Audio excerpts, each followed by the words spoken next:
All good on the Eastern Front. All good in Big Salesville. Like a song.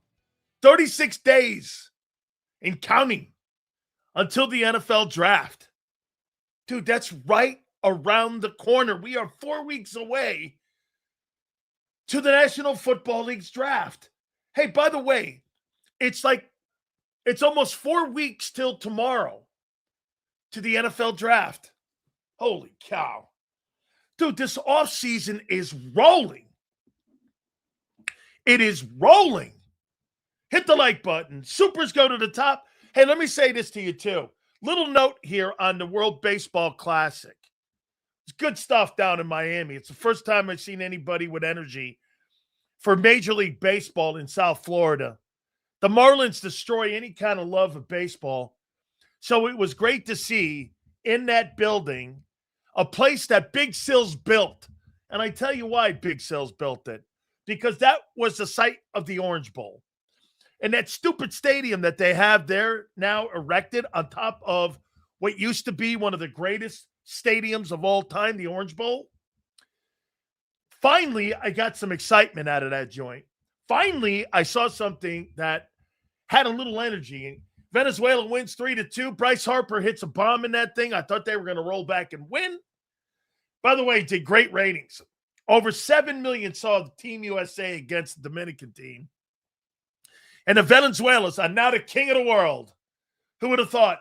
United States is king of the world in hockey, and Venezuela is the king of the world in baseball. How you doing? All right. But I'll say this. It's working. I love Derek Jeter throwing shade at Aaron Judge. By the way, you are a stiff. Hey, and Bryce Harper, I pray to God that Dave Dombrowski didn't hurt your feelings too bad. You hit fucking 214 in the tournament. 214? Let's go, dude. And Aaron Judge takes the collar. He's 0 for 4. You will never be one of the greatest Yankees of all time. End of story. You want me to go knee deep off the top rope on someone? I'll start it here with Aaron Judge. Bro, you are not one of the Yankee greats. I don't care how many MVPs you win. And Jeter put him in his place last night. Bernard asked him the question. He'd rather have people talking about the World Baseball Classic being bigger than the World Series. Derek Jeter looked over at the guy and went, well, obviously you've never played in one or you haven't won one. And I thought that was dope. And Jeter's got 5 of them things. One of the greatest players in Yankee history, probably in the top 5, I would think. Judge will never be. He's Mr. Whiff. Dude, watch this, okay? I will go down the list of Yankees, okay? 2, Jeter. 3, Ruth. 4, Gehrig. 5, DiMaggio. 6, Torrey. 7, Mantle. 8, Berra. 9, Maris. 10, Rizzuto. I can go all the way through. I know that whole history of that team. Aaron Judge, 99, will be looked at as king of the whiffers. You're like the whiff king. I mean, if George Steinbrenner, do you know how close friends I was with Mr. Steinbrenner back in the day? Mr. Steinbrenner used to come into my studio in Tampa, and he would come once a month during the baseball season. He lived right across the street from like where my studio was. And Mr. Steinbrenner would come into my WDAE studio, and we would talk Yankee baseball. I used to go to lunch with him once a month during the baseball season at Rocky Point, where he had his offices. One of the coolest things was knowing Mr. George Steinbrenner. And if that guy were alive today, the king of whiffs would not be considered one of the great Yankees of all time. I can tell you that. Not happening. Aaron Whiff. That's your new name, dude. Hey, by the way, Julian, I see you down there with Reggie. You could rename the World Series trophy after Reggie Jackson. 5 titles, 3 with the A's, 2 with the Yankees, 2-time World Series MVP. You theoretically could name that award after the dude and what he did in the World Series. Just you know that's false. Sir Judge is top 3 Yankee. Bullshit. Bullshit. You got to win a World Series in New York to put your face in Monument Park, Junior. What do you think? This is the Phillies? I mean, fuck, dude. I'd rather be in the Yankee Hall of Fame than in the bullshit Baseball Hall of Fame where Harold Baines is in it. Jeff Kent. Jeff Kent doesn't make the Yankee Hall of Fame. Judge has the numbers, just not the rings. Hey, dude, in that place, you have to have the numbers and the rings. You just can't be a stiff. You've got to have numbers and the rings to be considered a Yankee Hall of Famer. You just can't have the numbers, or you'd be Dave Winfield. I mean, you're Dave Winfield, Mr. May. How you doing? I mean, where we going here? Sills, I'll never forget how people were saying Bryce Harper would be the Major League Baseball equivalent to LeBron James. Are you fucking crazy? That guy was a really good baseball player, Bryce Harper. He's not an all-timer.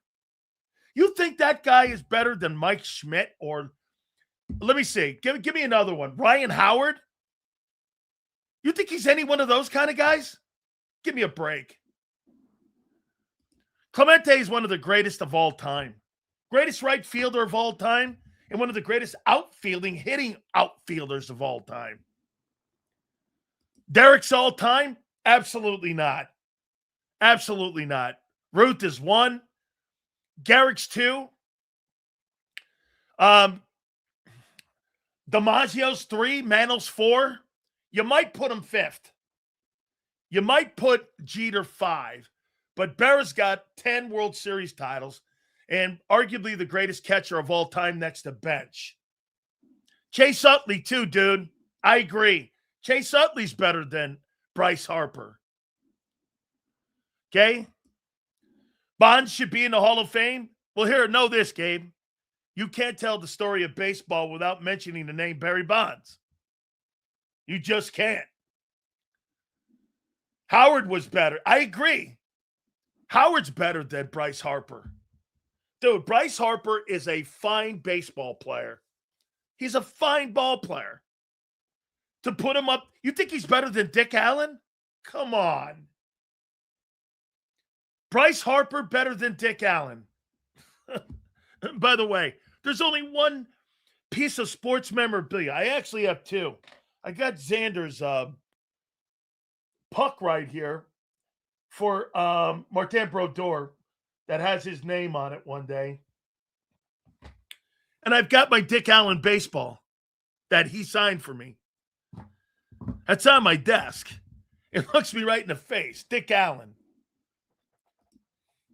Seals, Judge can reach 700 home run club in a 9-year span. Yeah, okay, let's see it. By the way, Martin, he will never hit that. He's already 33. How old is he? We're gonna get the football here in a minute. How old is Aaron Judge? I know he started late. Like Mantle started when he was 17. He's 33. Judge has no shot at 700 home runs. He has no shot. He'll be lucky to hit 500 home runs in his career. He'll be lucky to hit. I'll tell you this. I guarantee you, he's halfway there. Bro, you don't get better as you get older. He's not going to hit 500 home runs. You think he hits more home runs than Mantle? Mantle hit 536 home runs as a Yankee. I think Ruth has the most, like 688 or something. But he'll never get by those two guys. And I believe, oh, that's right, Garrick's got 493. Because Garrick played his entire career in New York. Ramirez, a great ball player. Manny Ramirez, in my opinion, was a better player than Big Papi. Posada was a great catcher. Probably better than Elston Howard. Okay? Most playoff dingers. That's such a stupid fucking... I'm going to show you something, guys. This guy's got the most postseason dingers. Well, let's see something that matters the most. Okay? Here, let me show you something here. Then we're going to get to football, I promise. I'll show you how ridiculous what that guy just said. Here, get this. So wait a minute here. Let's go over. Here, let me get back to this. He says he's got the most World Series dingers. I mean, most playoff dingers. Well, here's what matters the most to me. Mickey Mantle, 18 home runs in the World Series. Ruth, 15. Barra, 12. Snyder, 11. Jackson. Reggie hit. I think Reggie's got a boatload. Who has the most home runs? Here's the numbers here. Here they go. I think Reggie's got 10, if I'm not mistaken. And that guy's nowhere on the planet. Can you imagine? Here's the numbers. Mantle's got 18. Ruth has got 15. Barra's got 12. Snyder's got 11. Reggie's got 10, tied with Gehrig. Robinson's got 8. Scourin's got 8. DiMaggio's got 8. Freddie Freeman has more home runs than what Aaron Judge does. And you know why? Can you imagine if those dudes had a shot to play? Can you imagine if those guys had a shot to play all those wild card games? Mickey Mantle would have hit 50 home runs in the postseason. Hey, Bear from Philly. Zander, look at this guy. Thank you, boo. Thank you, bro. Appreciate you, man. It's been a while. Question. If AJ goes bye-bye, did Devontae line up on the other side in college? If so, does that mean more to add to his route running? And am I the guy that met you at I'm the guy that met you at the KOP and presented you with the Big Sills jersey?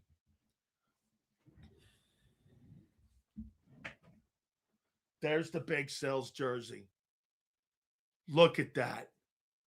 There is the Big Sills jersey. Hey, Bear, I told you I'd hang it up.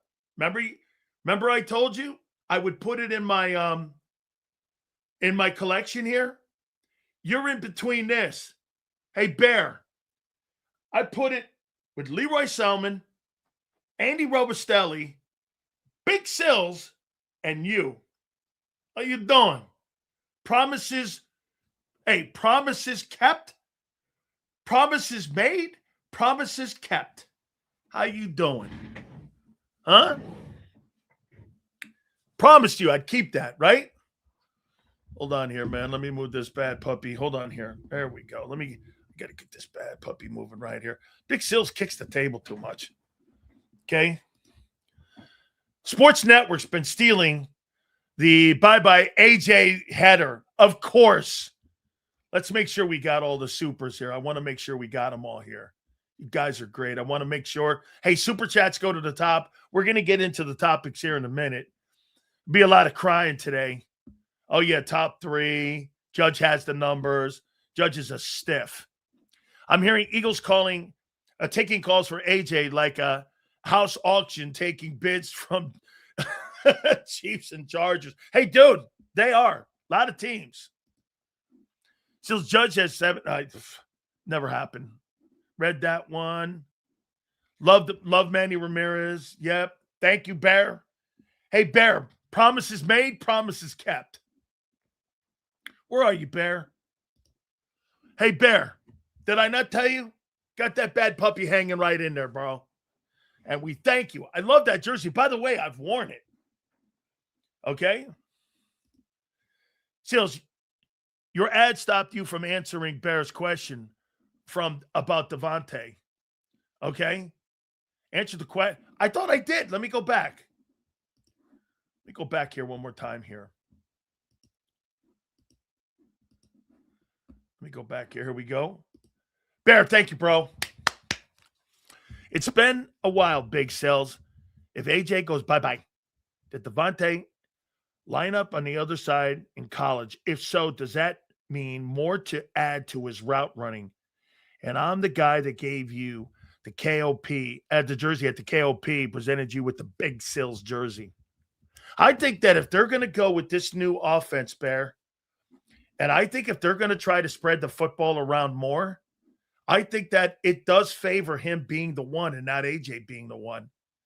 AJ's a one-trick pony. Dude, he's gonna line up to the left. He can't line up in the slot, and they don't move him a lot around. You know what? One thing that he's not better than CeeDee Lamb or Puka Nacua or JSN, those guys are versatile playing in the slot. They go out Y and Z. AJ's not versatile. They don't move him around a lot. They keep him in one spot. They run post and slants, go routes, post, slant, go routes, post, slant, go routes. Now, that may have something to do with the quarterback, but they don't really move him around. I think Devontae, you can move all around the lineup, and you can move all around the offensive passing game. And I think that might help Hurts a little bit more when it comes to the passing game. Okay? I'm still saying June 1. Yes, Devontae can do more. I think his numbers can be up there with the best. Well, if he got a better quarterback throwing him the ball. Hey, Uncle Sale, stop throwing AJ the ball. Tell me what happened, huh? You won 2 NFC titles in a Super Bowl because of him being on the team. So wait a minute. You're going to talk to me about a fucking stupid San Francisco 49er game? You guys are dumb. All of you. You keep hanging on that 49er game. You know what I've learned about Eagle fans? You'll hang on the dumbest fucking game, but you won't look at the greatest games that he was responsible for. And by the way, what's the quarterback's record when he's not in the game? Just curious. You guys are talking shit on AJ because you're getting ready, as I said, to tar and feather him out the door because you know he wants out. By the way, we got some more information that is kind of like kill some narratives that are going around Philly right now about Hollywood. What's his name? What's the guy's name? Hollywood Jackson? Who'd you guys sign? What's his name? Hollywood Jackson? What's his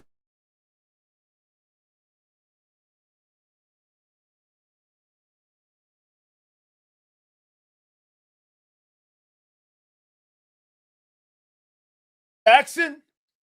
Who's the guy you signed? Look at Zander. What, Hollywood Brown? Is that his name? Hollywood Brown. All right, Hollywood Brown. Yeah, Hollywood Brown. Hollywood Antonio Brown. No, he's not that guy. Yeah, Hollywood Antonio Brown. Yeah. Okay, Hollywood Brown, Hollywood Jackson. That's the same to me. Hollywood Reyes. That's what it is. Hey, the Eagles signed Hollywood Reyes. That's the guy they signed for the number 3 wide receiver in Philly. Hey, they spent a little bit more on Hollywood Reyes to bring him in. So, yeah, I'm in. Okay, listen. We're going to get to the topics here. Hollywood Reyes. Yeah, I bet they're cousins. Distant, right? Okay. All right, I got a favor to ask. Just one simple favor. Hit the like button. Supers, as you see, go to the top. Thank you, Bear. AJ, for the love of God, will you just do one thing? Just come out publicly and say you don't want to be traded. And my intention is to play here. Howie, just come out and just answer the question. I know that you don't get asked the questions any longer in Philadelphia sports media like you do in the past, and you did in the past, because I'll tell you what, I'm going to say something here, and I'm going to give John McMullen a lot of love here. You know what? John has some pretty tough questions when he's in that pit. No wonder they give him shit, not just for working with Big Sills, but no wonder, because John does. He'll throw some tough questions in there in the pit. The rest of those stiffs, they do not. You know what? I'll take that back. That Jeff McClain guy is pretty good. Jeff McClain does some pretty good work when it comes to asking questions. The rest of those guys, whatever. They don't ask the question. Howie, why don't you just say, without giving me a lawyer's answer, I have no intention of moving AJ. And why don't you do a joint press conference? I know. Hey, Bob Lang. Oh, my God. I just came up with it here. Hey, indulge me here. Eagle fans, indulge me here. So I'm going to @ Bob Lang. Bob Lang. There we go. Bob Lang. He has his own, by the way. No. From Big Sills. From Big Sills. Big Sills. Hold on here. From Big Sills. Thank you guys as we do this. Why don't you ask Howard Roseman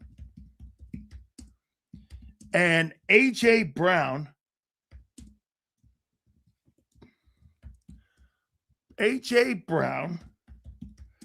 to do a joint press conference and say, we are not trading. We have no intention of trading AJ Brown to anybody. And AJ Brown saying, I never want to play any other place but Philly.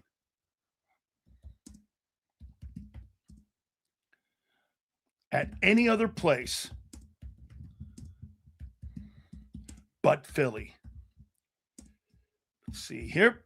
Boom, boom, boom, boom. But Philly. Is this too hard?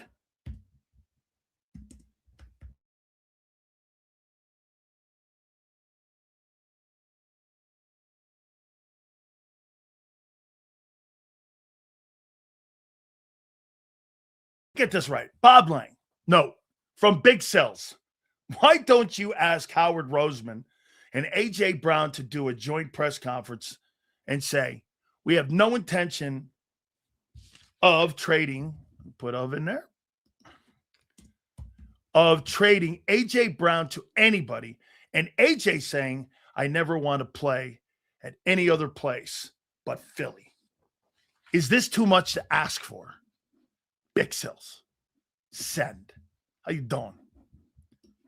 Why can't we have that? Why can't we have that? Is that too much to ask? Is that really too much to ask? Because then we could stop that bullshit.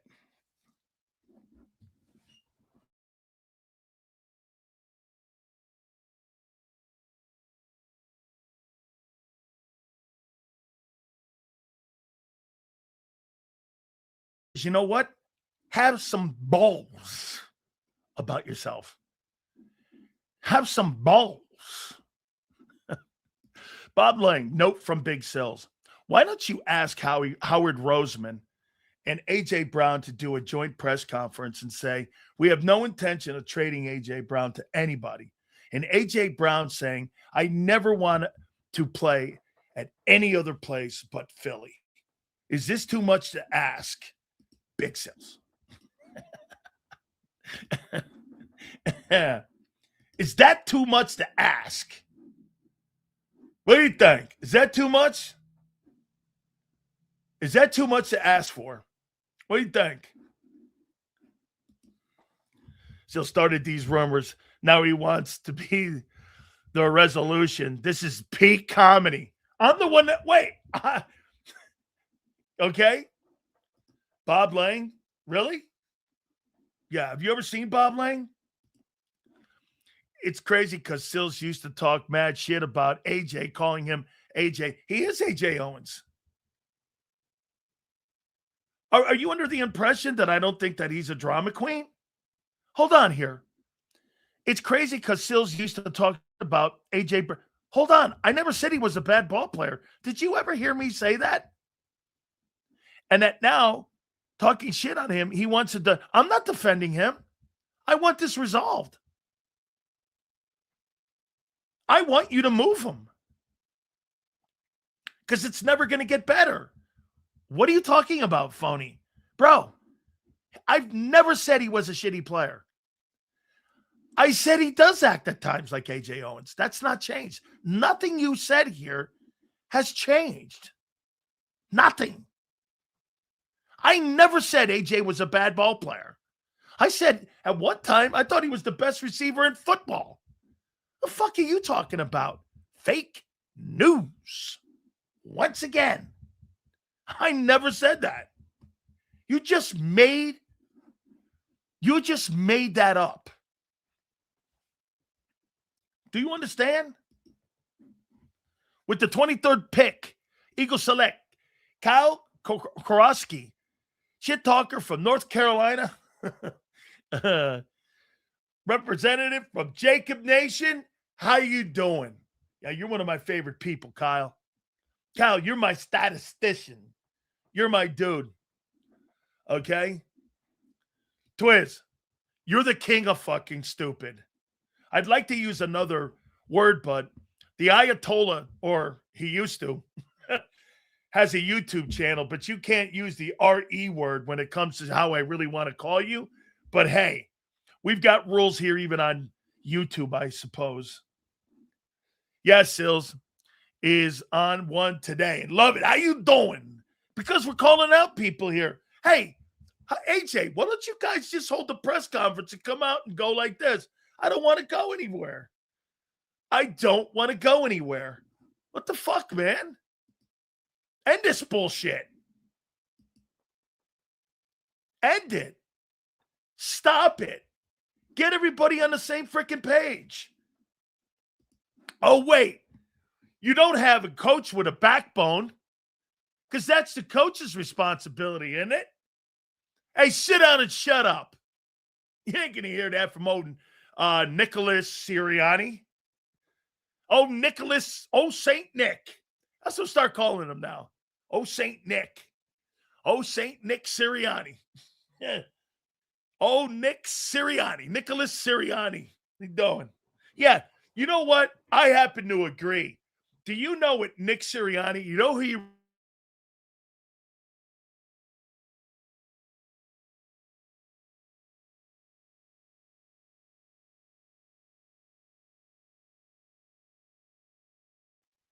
Hey, hey, Bob Lang's got me, man.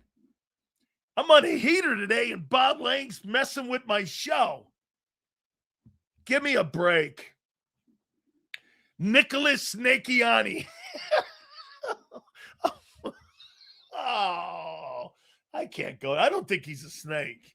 Well, I don't know how that whole thing with Jeff Stoutland worked. I don't know. Nick Snowflakeani. Why can't the so-called field general of the team keep the players in check? Whoa! You're either with us or against us. Twiz, shit. Forget that BS, please, people. Lead in different ways. That's your job. If you like it or not. Twiz, Grand Slam take. Holy shit. Way to go, Twiz. What a shocker, man. That's like being punched in the gut, not expecting it. Way to go. You're damn right. Where's your fucking head coach? Hey, AJ, shut the fuck up. You don't want to be here? I'll do everything in my power to move your ass. Okay? I will. They're doing it now. That's what this whole topic was. Why don't you stop with this shit? Act like the Philadelphia Eagles. I like you have a pair. Instead of just dicking around with this guy in this wormy conversation every day. I turn on, after my Tampa show, I watched Birds 365 for about an hour, right? And I could see even Zander's tone. We got to talk. It's almost like John McMullen. I know doesn't want to talk about AJ. You know why? Because they're telling all the reporters behind the scenes what they're doing with AJ Brown. John knows they're moving him. John knows. Adam Kaplan told me that it's a matter of days before he's moved. You understand that? Adam Kaplan thinks this guy's moved within weeks. He's out. I'll bet you this. If you put John McMullen on a electric chair and he had to bet his life on it, I bet you already he's got an even better sense that he knows what the Eagles are doing. And I get a sense when I listen to him talking to Zander, he knows what they're doing. And I know people in that building that know what they're doing. He's gone. And you can feel it.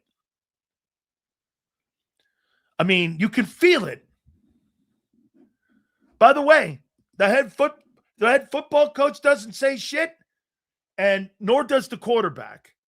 Quarterback's nowhere to be seen in this whole thing. What is it hey, when you were at that kids thing, you couldn't ask him a question? Like when Trump has the like a championship team in the White House, they ask him about world events. Nobody could have said something as His Highness, hey, Jalen, what's up with you and AJ Brown? Are we in a good place? Or no? Oh, okay. Sills takes are classic. Enjoy Big Sills. He's one of the real ones left. Thank you. Yeah. Hey, DFW. Hey, I'd like to invite you to my program now, and I'd like to have everybody come in. And hey, I'm a Jalen Hurts fucking number one guy, and I'm Bill Cunnilingus, man. Oof, that kid was better on JAKIB. I've been saying Jeffrey Lurie track record is he gets rid of malcontents and players that speak out right away. He doesn't play that game. AJ's bye-bye. Yeah, Cunnilingus was better when he was on our network. Not that bullshit 97.5 that's going to be sweet country coming up in the next 6 months. Let's see. Sills, if AJ's knee is completely... What? If AJ's knee is completely devastation, similar to the shredded beef Taco ate last night, why do the Patriot fans and your boy Alonso want him? Because that's not true. His knee. Now his knee. How about maybe, hey, look. So here's what you guys have done for Jalen Hurts. All of you Jalenites. Offensive coordinator sucks. AJ Brown's lost a step. The offensive line's hurt. What else? AJ's lost a step. The offensive line is injured. The coordinator's bad, but the quarterback's not. Got it. Good God. Holy shit. I wish I had all passes like that. Sills, we need more people like you to tell the truth and don't sugarcoat anything. Sugarcoating means bullshitting to me. Hey, listen, I may be full of shit, but I'm not a bullshit artist. Okay? I may be full of shit, but I'm not a bullshit artist. Seals in the AM gave Joe Decimal and John Ritchie and Rhea, listen, they go hard on the Eagles just like you. All right. I love Rhea. By the way, Rhea watches the program. And that's great to hear. I'm glad. I don't get a chance because I'm doing a morning show in Tampa from 10 to 1, and I'm up early. So I got to do that program. And so, I don't get a chance. Okay? You're full of sugar-coated, though. Cookies? Yes. Topics? No. So I think Howard Roseman believes in Devontae being a number one. I think Devontae hey, how about this? Tell me if you think this makes sense, SS. Okay? Tell me if you think this makes sense. Devontae Smith is number one in a Matthew Stafford, um, in a Patrick Mahomes, in a Joe Burrow. Devontae Smith's not a number one in Buffalo or in Baltimore or in Philly. He's not a number one there. He's a number one in Los Angeles too. Devontae Smith. But if you have a running quarterback and you have a dominant power running team, like I don't believe that he's a number one in any of those kind of offenses in Baltimore or in Buffalo. But in places like that spread the ball around, he'd be a number one, if that makes sense. He'd be a number one in Kansas City for sure. Says if you continue with where you may see him outside your house, bring it on. Hey, listen, I'm a pacifist. Hold on. I'm more of a pacifist now, more of an intellectual. I don't have to like be in the gladiator pit any longer like I was for decade after decade, fighting for my life, being a warrior and gladiator. I don't have to do that any longer. Unlike some of you, I'm one of the few gladiators that made it out alive. Okay? I'm more of a pacifist now. I'm an intellectual.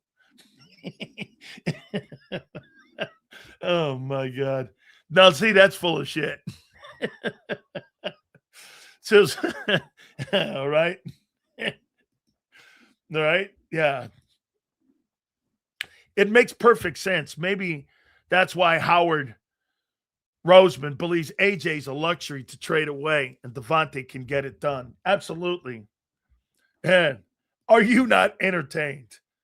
That's right. Hey, let me see here. Let's see if I can still get the guns up. Hold on.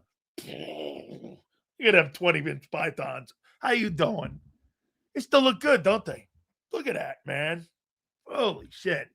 Still a monster. Sill's like sitting in his basement playing Dungeons and Dragons. What's that? If it's not two strippers, I have no idea what you're talking about. Sills. You think how he extends hurts? Absolutely not. Yes, I do have a 20-inch cannoli. 20-inch cannolis. Oh, I got it.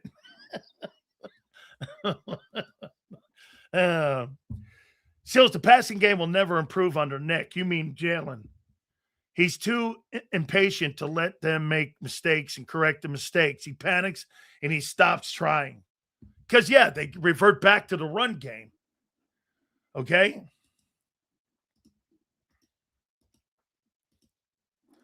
All talk, no bite. That's my reputation. All talk, no bite. That's that dude I threw off a roof. And it's not true. That's my go-to, but it's not. Anyway, let me get to another topic here. Do I have a nice little tidbit for you guys here? Okay. Was Dan's cardio yesterday calling AAA? They're Hummer tires. Like not normal. They're Hummer tires. Yeah, no. Okay. Dude, you're really weird at times. Man card revoked. Senor, you get a 2-minute penalty for bringing up biting men. Man. Listen, there's a perfect show for you. It's in like the afternoons. You know the guy who's the psychologist? AJ, how you feeling? Are you okay? Is everything okay? Or what was the other one? A parade for the guy. I mean, like Angelo said, are you okay? Hey, Nick, I know there's a lot of pressure on being the head coach of the Eagles. How are you handling all that pressure? Who gives a shit, Nick? Do your job. What the fuck, man? Who asks dumb questions like that? Hey, about all the pressure of being a Philadelphia Eagle head coach, Nick, how do you handle that? Like everyone in Philly cares. Who cares about how you feel? Guy makes it $12 million a year. Who gives a shit how he feels? He cashes a $12 million check every year. You care about how Nick Sirianni feels? Who wonder, what are you, dumb Reyes? One of them guys? A Twizois? Care about somebody, how they feel when they're making $12 million? Or how do I, hey, by the way, you know why we're hard on AJ sometimes? Guy makes $32 million. I don't give a shit how he feels. I don't give a shit how that guy feels. If he's moaning, if he's moping. Right?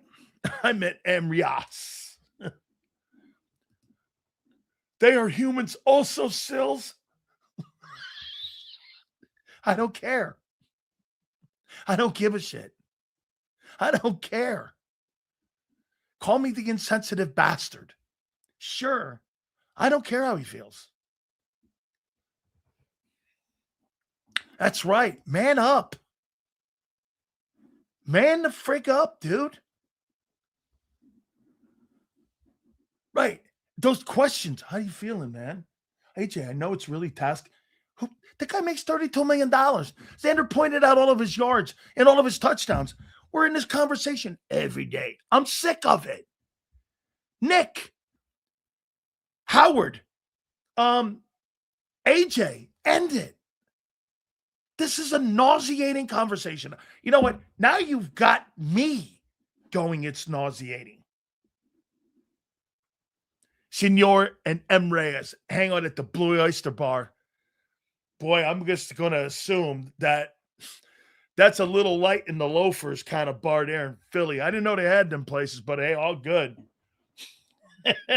The Blue Oyster. I guess you have to crack the shell open in that bitch by yourself, right? I don't know. I'm not that there's anything wrong with that. I just don't know. I got you. Still, 700 hours will never be done again. 700 homers, my bad, will never be done again. It took Pujols 22 years to hit 703. Yeah, you're not hitting. Judge is not hitting 700 homers. That's not happening. You got to start when you're in your like early 20s to hit a number like that. So, is there anyone in the media you would refuse to work with? If you notice, on my entire career, I've done solo shows. The only kid that I'm really liking is Zander. Okay? The rest of these guys, you ever notice? I never put that Bill dude on my show. I never asked him. I'm not putting anybody on I don't put anybody on with me. I'd rather it be just me. Sills, you're the most misunderstood guy in Philly. Bear, thank you. And I appreciate that. That means a lot. That means something good to me. Because at the end of the day, I don't want to sound like the rest of those turds. He's a kid to me. And actually, he's a kid in my business. Bro, I'm going on my third. I'll be closing up come, let's see, April 12th will be my 34th year in broadcasting. Since Hurts got here, AJ's numbers have been near the top. Actually, since Barkley got here, AJ's numbers have taken a dip. Devontae's took a hit. You would think that the crying would be reversed. Any organization would love I do too. I love Devontae Smith. He's one of my favorite players on that team. Absolutely. Let's see here. We need Sills and Jacob in the booth at NovaCare during training camp. Oh. Are you crazy? They wouldn't let a guy report the truth or report what he saw. They would never let that happen. And then the only people that they allow in the building are people that they want to work with. My obligation, you heard Angelo say it, my obligation is not to the Eagles. My obligation is to no sports team. My obligation is to talk to you, the people, not them. I don't cater to them. I will never cater to them. No matter what team it is, no matter what city it is. That's what these teams want. You know how, when Zander's the reason that the Eagles hate, because I don't work for you, dude. And they tried to make me an employee of them through Zander and Joe Krause. Tell Sileo not to say that. Who the fuck are you? You're not my boss. Finally, a boss that had balls. Okay. Sills, what do you mean? I could definitely get an NFL pass anytime I felt like it with Brian McCarthy. Bro, I'm credentialed now to go into any NFL facility I felt like. I'm nationally credentialed. I'm not locally. I can go into any NFL facility. And if they felt like being an asshole by not allowing me at Lincoln Financial, I would go when they played a game in Washington. You couldn't kick me out of the Washington facility. That's not your barn. Or I could go to New York. Or I could go to Dallas. I don't even need a credential to get into Dallas.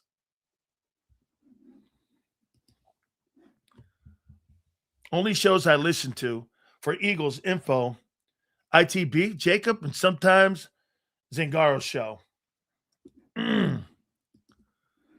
Chills, did you hear that Joe Pez is a registered sex offender? I don't know who Joe Pez is. So, I mean, no comment. I don't know, really. Who's Joe Pez? I have no idea. I get this. You want to hear something wild? The guy that was going to hire me for WIP is now some sort of like sex offender, Andy Bloom. I got emails still. I still have emails of a 3-year contract that I was supposed to follow Angelo on WIP. What year was that? Let me double check before I go to the next topic here. Let's see. Andy Bloom. I've got Andy Bloom emails. I know I do. Andy Bloom. Here they are right here. Here's Andy Bloom. Yeah, here's Andy Bloom. From Andy Bloom. Listen, right next to where I'm sitting at the WIP studios. We'd like to have you come in and follow Angelo. This was in 2017 when he was still on the air. And he goes, Bala Sin BALA. Hold on. Okay. BALACYNWYD is where the studios were. And yeah, Mike D had sent me over there to him. I got a 3-year contract right now I'm looking at. I was supposed to follow Angelo Cataldi. Pronounced Kenwood. Got it. That's where like their studios were. And I was supposed to go there and do a week of shows following Angelo. I showed these emails to Angelo the other day. He's like, that would have been fucking crazy, you following me. I said, yeah. And they wanted to put me in middays or mid-mornings right after him. I don't know what the hours have been. I know it was a 3-hour show because I wasn't going to do a 2-hour show. I said, no way to a 2-hour show. Bala Binwood. Okay. And then Bloom got blown out. They fired his ass and they brought, I forget who they brought in. And now they got a guy from Phoenix. The guy from Phoenix reached out to me about 4 years ago and asked me some questions. And they still had Mark Chernoff in the building. And I wasn't ever going to work with Odyssey ever again as long as Mark Chernoff was in the building. So I had a really bad relationship with CBS. WIP's a joke. Can't listen to them anymore.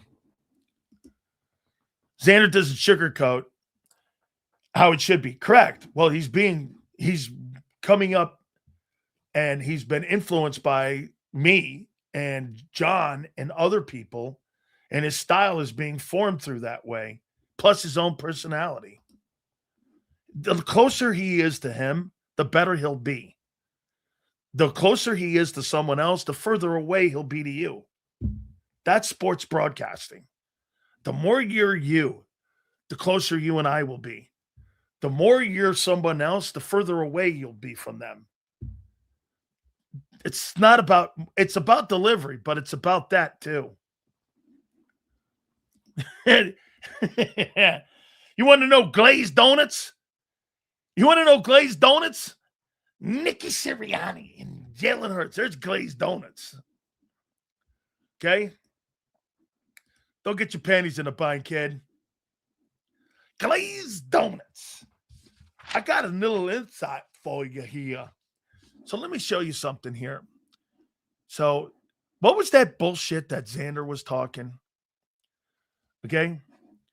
What was that shit he was talking to me about? Jalen Hurts.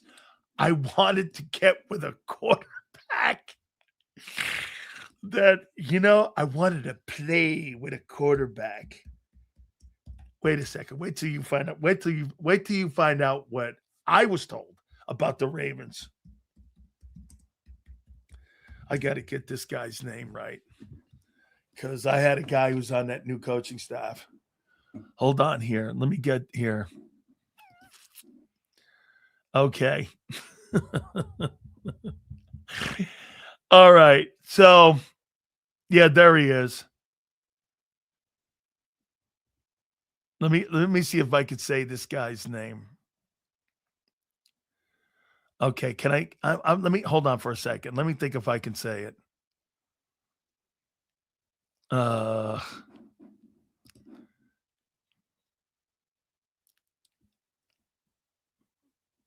not going to say his name because he's one of my connections into Baltimore. So I'm not going to say his name. So I'm not. I can't. Because I've got guys around the league that I've been friends with that went to school with me or I played with. So is there anybody else that I could say? Because I need multiple guys for me to do this. Hold on. Zander gets mad at me when I divulge my. Let's see. Let's see if I can go this route. Okay. Hold on.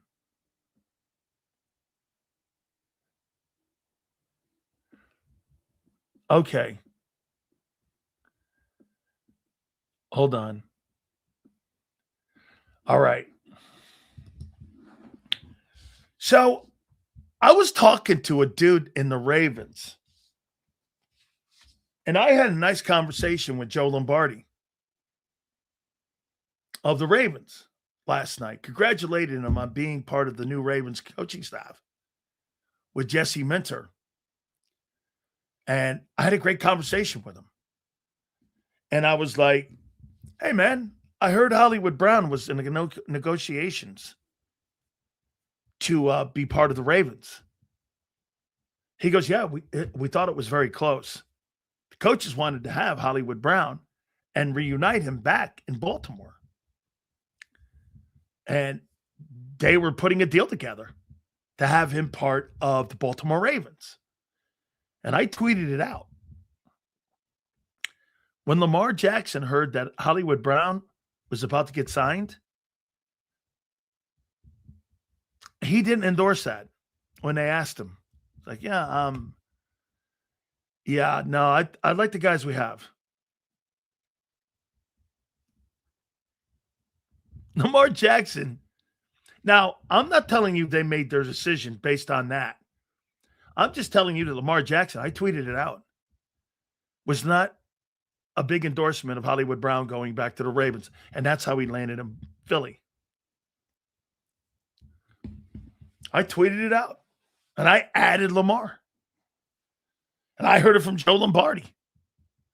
That, it kind of got, they kind of went with the Eric DeCosta, kind of went with Lamar.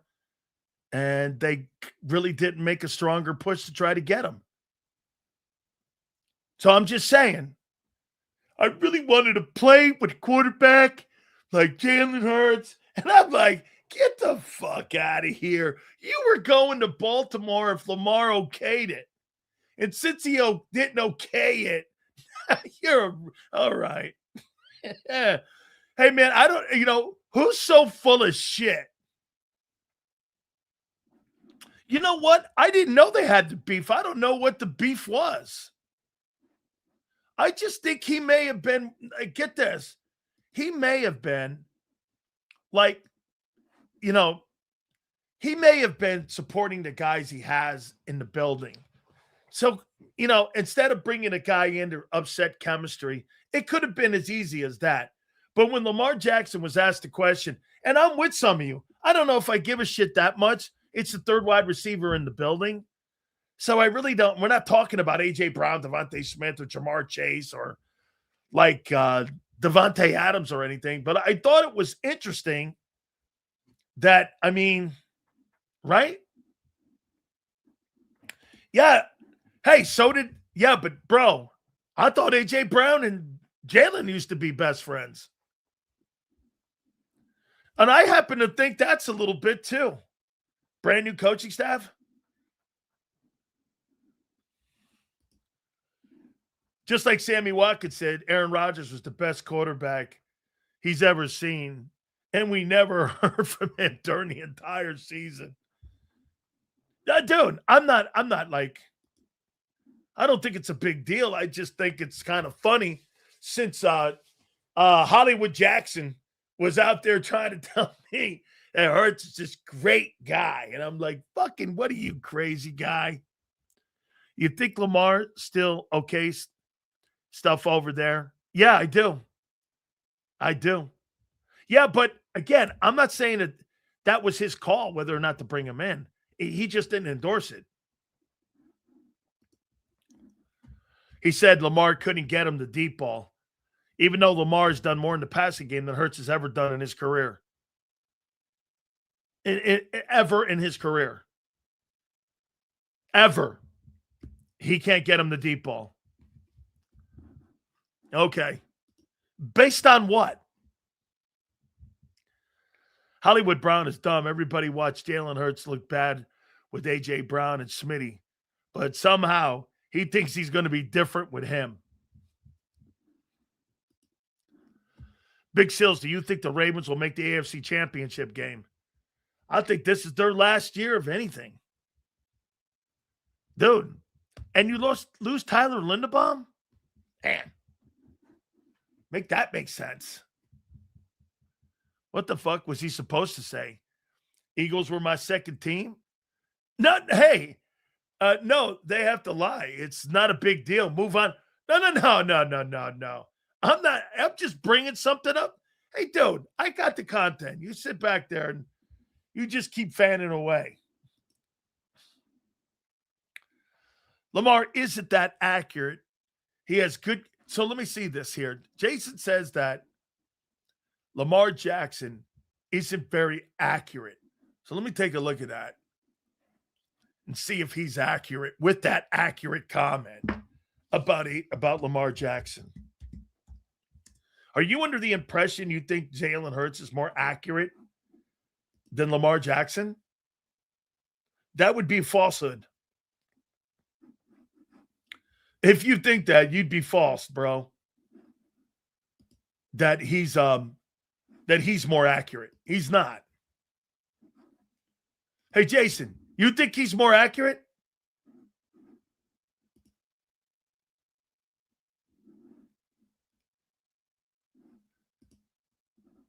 His percentage doesn't matter. Oh, I mean, what he does in a regular season, it doesn't matter. Is that what you're saying? Are you really kidding me? That's what you're saying. Okay. Let's see here. Oh, I can't go to that page. So let's go over here then. Lamar Jackson. Let's go here. So Lamar Jackson in his career has thrown for 41 touchdowns, 36. He's led the NFL in passing touchdowns twice. And 64-8. Hurts is more accurate. I think Hurts is at around 66. So I would say probably he is. His quarterback rating is the best in NFL history at 102, too. He's the highest rated quarterback in NFL history is Lamar Jackson. Highest ever. So I think his deep ball isn't as accurate as Hurts. He's actually a little bit more accurate. He's got a lot of touchdowns, though. Hurts is a little more accurate. He is. Hollywood is good for about 500 yards a season, so it'll be more like 350 or 400 with the Birds. Yeah, because he'll be in the 3-hole and they don't give a shit about it. So you're saying Hurts doesn't throw a good deep ball? I'm saying it's irrelevant. Let me ask you this. Deep balls don't win Super Bowls. You would never consider Brady a deep ball thrower. You would never consider Mahomes a deep ball thrower. Those guys are check down guys, crossing route guys, slant guys, throwing the tight ends. The number one target in Kansas City is a tight end. Who gives a shit if he's got a good deep pass? That don't win Super Bowls. Shit, you should know that already. You got a quarterback in an offense that's ranked 29th and won a Super Bowl. Had nothing to do with deep balls. Think about that, what you're saying there, Ramir. Jalen Hurts throws a good deep ball that had no effect and no bearing at all in 2024 when you won the Super Bowl, when your passing game was ranked 29th. It meant nothing. Who said the percentage doesn't matter? Who the fuck just said that? You made that up too. Okay? So do you think Henry finishes his career in Baltimore? Probably not. Probably back in Tennessee, maybe. All right? Let's see here. Had all to do with deep balls. Watch the tape. Really?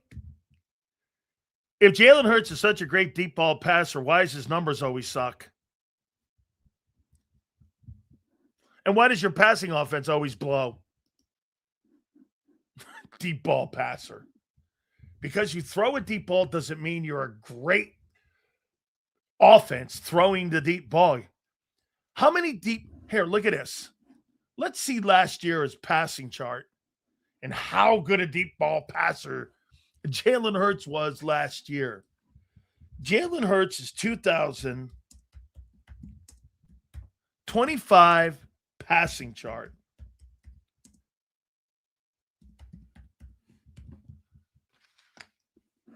Okay.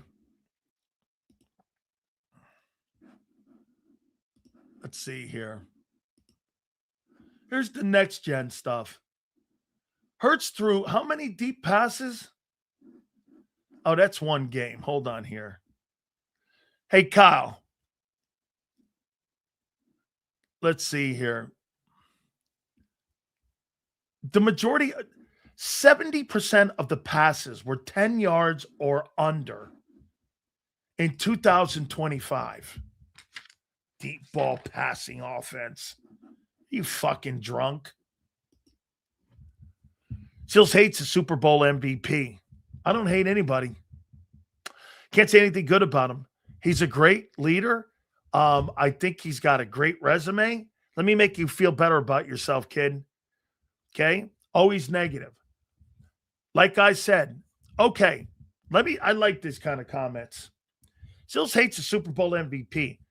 I think that's a great accomplishment, but I don't gauge my quarterbacks off of that award. Has nothing to do with consistency or being a great player every single week and carrying a football team. Nothing. Has nothing to do with it. Can't say anything good about him. Well, I'm not going to say anything good about him coming off a year like last year. Always negative. Okay, well, then do you think firing the entire offensive coaching staff? You tell me how the Eagles thought about 2025. Nobody is saying he's the best quarterback ever. I never said he's the worst quarterback ever. I actually say all the time he's a pretty good player. I never say he's the worst. I've never said that. I've never said bench him. I have never said replace him. I have never said that. You just want to reach around.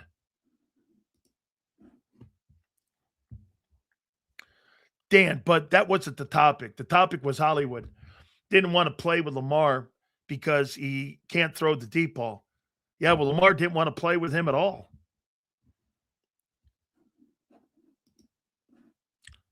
Okay?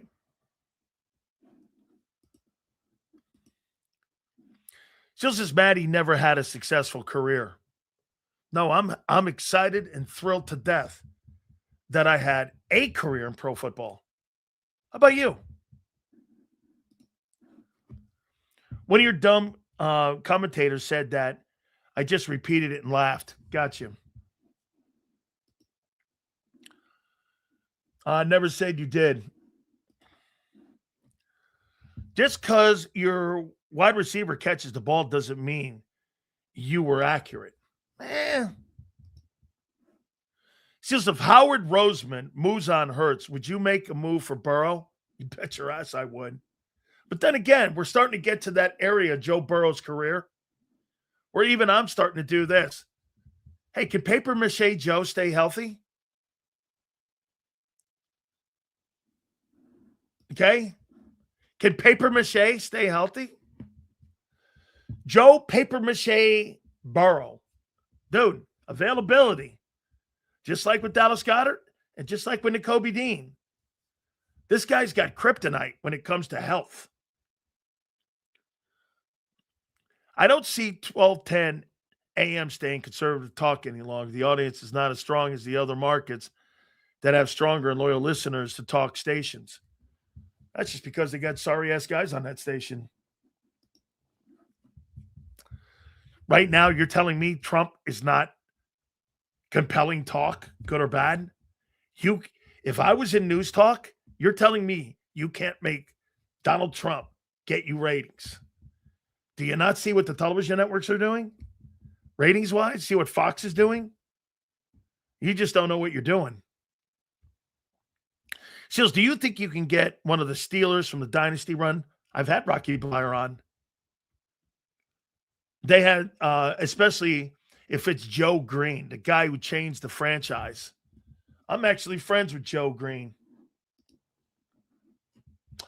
Somebody said in here that I was I don't think the signing of Hollywood Brown's a bad sign.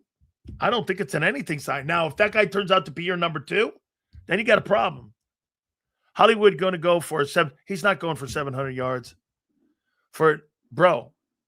He doesn't get 700 yards in the number 1 role. You're telling me you think he's going to get 700 yards of AJ still here in the 3 hole when you've only had 29 catches as an average the last 4 years there? You're out of your mind. Based on what? Why would you trade Joe? He's Kawhi Leonard. Kawhi Leonard's underachieved. 800. Hey, get this. They haven't had 800 yards in the 3 spot wide receiver in Philadelphia in 3 years combined.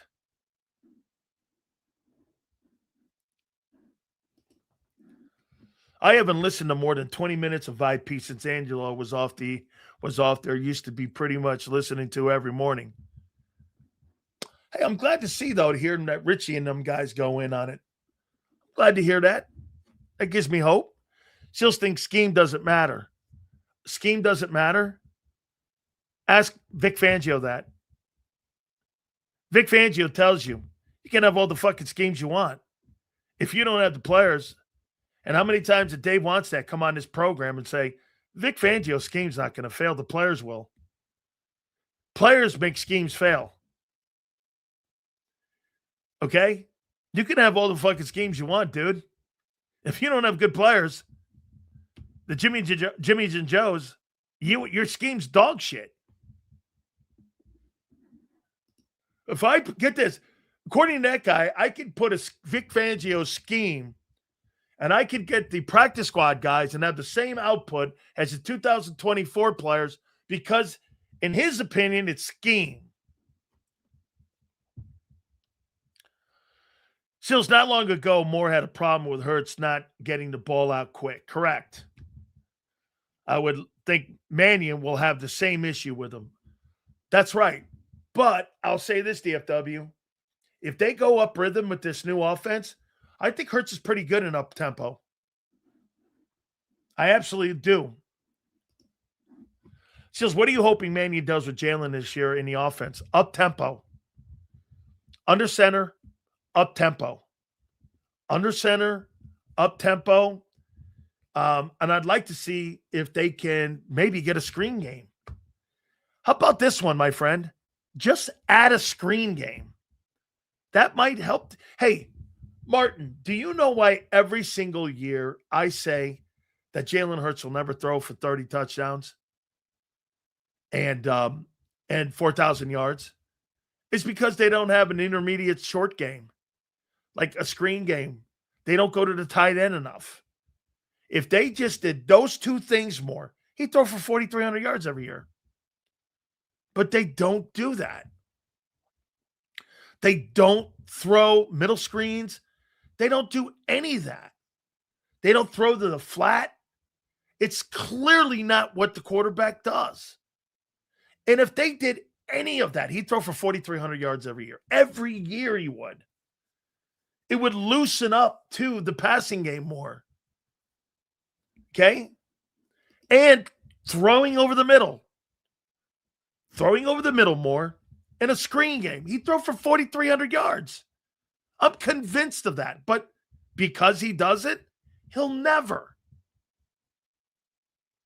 One, as he's getting older, he's not going to play 17 games every year. Okay? He's just not.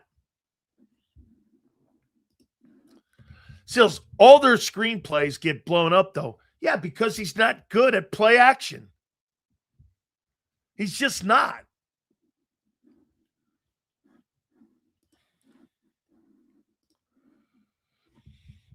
Lamar's never been to one Super Bowl. Hurts has been to two. He's on a better football team. Not by much. I'll say this to you. Hey, Jard, so that other guy can have a nice field game for himself when he goes home. I'll say this to you. One thing that I think Jalen Hurts does better than Lamar, and I've said it and I'll say it again, I think he's got a better feel for the game than Lamar Jackson does. He's not more talented, and it's not close.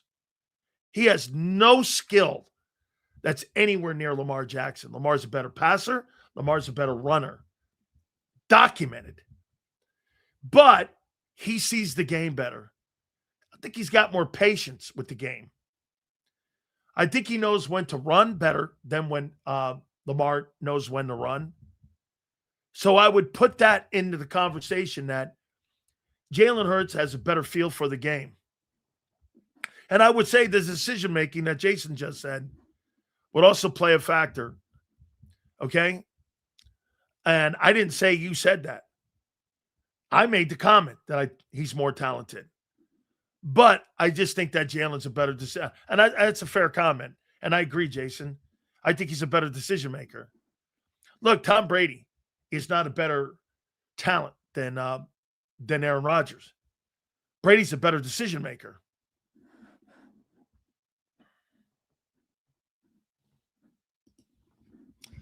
Let's see if this guy understands. But in the same breath, you said Dallas is going to have a better defense because Parker is – that's not what I said. I said that they're going to have a better scheme and they're going to have better players because of free agency and what they've done. They've got that corner. They've got Quinnen Williams. They need to get a draft pick. I hope they get Sonny Styles. And if you add the players to the scheme, I think, again, by the way, I think they've done a nice move. They've done some nice moves, but they got to pay it off in September, dude. You can have a good offseason. That doesn't mean you'll have a great regular season. Christian Parker's going to put him in a right spot to win.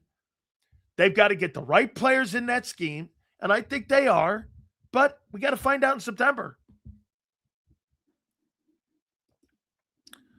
Seals, do you think the Eagles go wide receiver first round in the draft?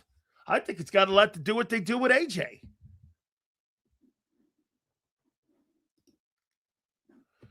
Using your talent efficiency is the most important skill anyone can have. In the NFL, yeah. Sills reports on the Eagles like it's a court order for glazing on Dallas with chapped lips. Glazing on somebody doing good moves? Dude, they got to win. Are you not hearing it? Or do you refuse to hear it? Barkley made Hurts. If it wasn't for him joining the Eagles, Jalen, that's a fact. If Saquon Barkley doesn't join the Eagles, they don't win that Super Bowl. They won the Super Bowl because of the running game, not because of the quarterback.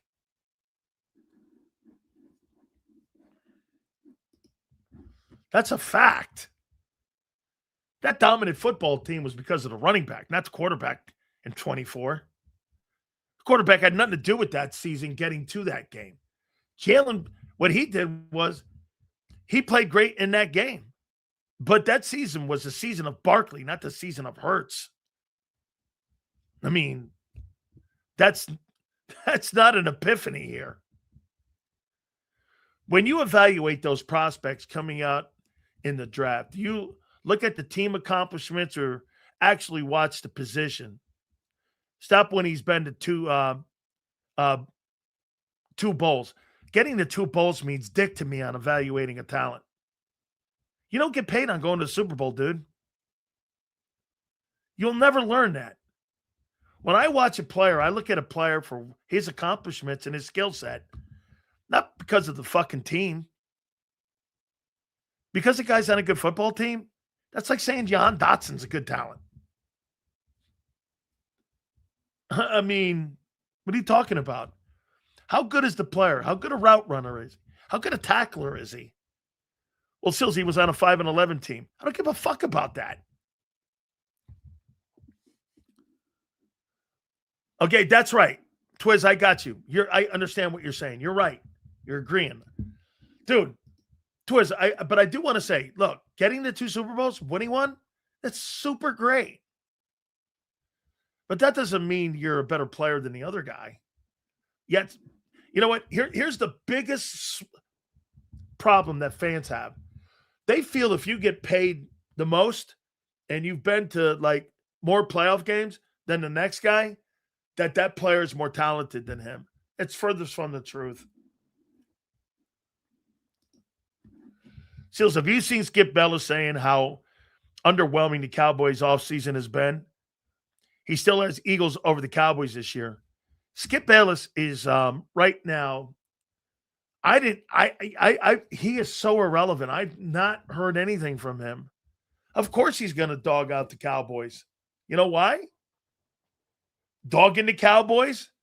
He's basically doing this. He's using their fan base, and he's trying to turn their fan base into Eagle fan base. The only difference is the Eagle fan base at times understands exactly because the Eagle fan base is expecting super. Hey, by the way, that's a great topic. Zander's going to join us at the bottom here.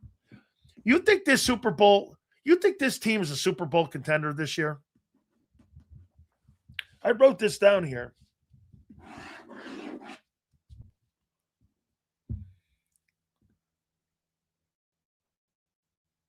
You think they're a Super Bowl contender?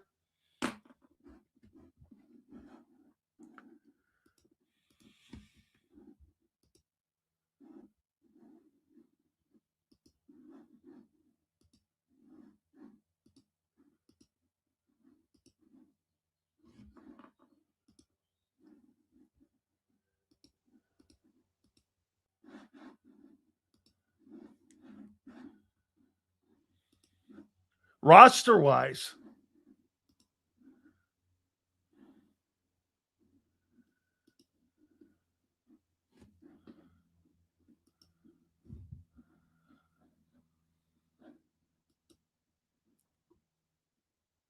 Eagles just traded for Andy Dalton. Big O Andy Dalton. Hey, wait a minute. Hold on.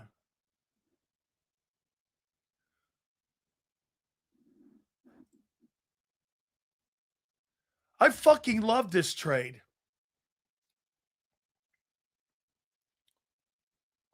I fucking love this trade.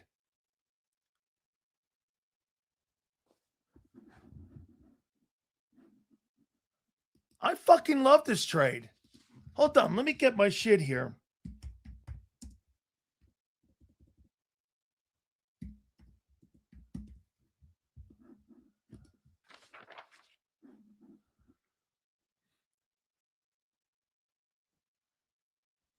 Panthers are trading veteran quarterback Andy Dalton to the Philadelphia Eagles in exchange for a 2027 seventh-round pick.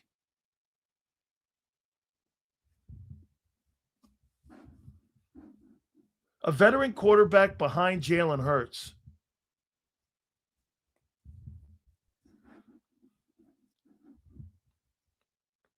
Tells you what the kind of style of offense they're going to try to run. And they're going to have a guy help Jalen execute that style of offense.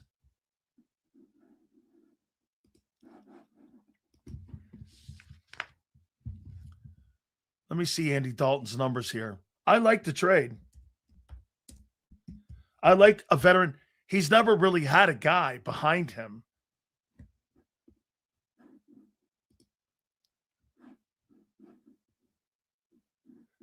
So here's Dalton's numbers. He's 15 years in the league. Andy Dalton's thrown for 40,000 yards in his career and 254 touchdowns. He's 84 and 83. And he's been with the Cincinnati Bengals and the Carolina Panthers. And this guy's got a over 500 record. He's thrown for $4,000 twice, 30 touchdowns once, 1, 2, 3, 4, 5, 6. He's thrown for 20 touchdowns or more 6 times in his career. Highest volume he's ever had was 586 in Cincinnati. This guy was 11. Look at this record in his first 4 years. Am I right when I say this? Andy Dalton's first 4 years in the league in Cincinnati. Hold on. So get this. Andy Dalton, 20, what is that? 20 and 3 and 1. Andy Dalton, 1, 2, 3, 4, 5 years in Cincinnati was 50 and 21 and 1 in Cincinnati. He was 50 and 21 out of the gate. I like this move a lot. You get an experienced quarterback. Jalen Hurts can go to the sidelines. I think that Andy Dalton did so much to improve. I'll tell you one guy that's pissed off right now is Bryce Young. When they yanked him out of the game and put Andy Dalton in and then put Bryce Young back in, let me tell you this. Bryce Young said the best thing that ever happened to him was sitting back and watching Andy Dalton prepare for a season and prepare for a game. And watching him helped accelerate me in understanding how to play the position. So Andy Dalton's the backup quarterback now. They might be getting ready to trade Tanner McKee. You know why? Don't you have to give him a contract extension this offseason? I mean, isn't he due for a contract extension? Or is it one more year? So, I mean, they may trade Tanner McKee. This is a great backup quarterback. I like the kid. I always have. Look, you know what? I think he's almost like a Kirk Cousins kind of guy. I do. I mean, yeah, not for long, though. They didn't have him really that long. So here, let me give you my takeaway. Look, I think this is a great move. And I think this gives him an opportunity to have somebody experienced behind him. And by the way, you're going to have a guy that has seen it, done it, been there, and get this. Here's something else you got to think about. The quarterbacks in a Philadelphia Eagle building are more experienced than your offensive-minded coaches outside of Nick Sirianni. I think this is a really great move. Now, for me, again, I'm not expecting him to go in here and be a starting. I'm expecting him to help Hurts. Okay? I could see them now trading on draft day Tanner McKee and moving Tanner McKee and a draft pick. You know, I mean, would you move A.J. Brown and Tanner McKee to the Jets?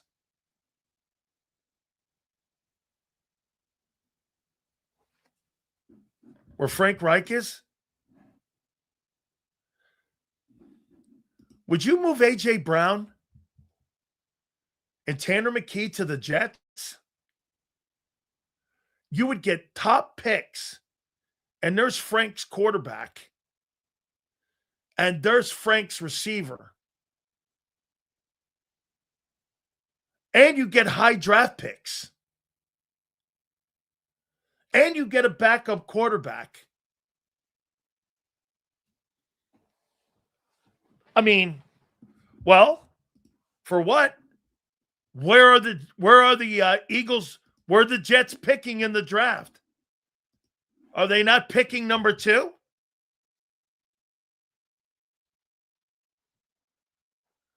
Hey, Tanner and AJ for the second pick in the draft? And then you turn around and get your edge? I don't know. And the Jets would have Garrett Wilson, A.J. Brown, and Tanner McKee, quarterbacking in New York. So let me, real quick before we go to Zander here, let me look at this. Howie's going to do something here. He is. He's going to do something here. So let me get this right. The New York Jets have the second pick in the draft. They got the second pick in the draft.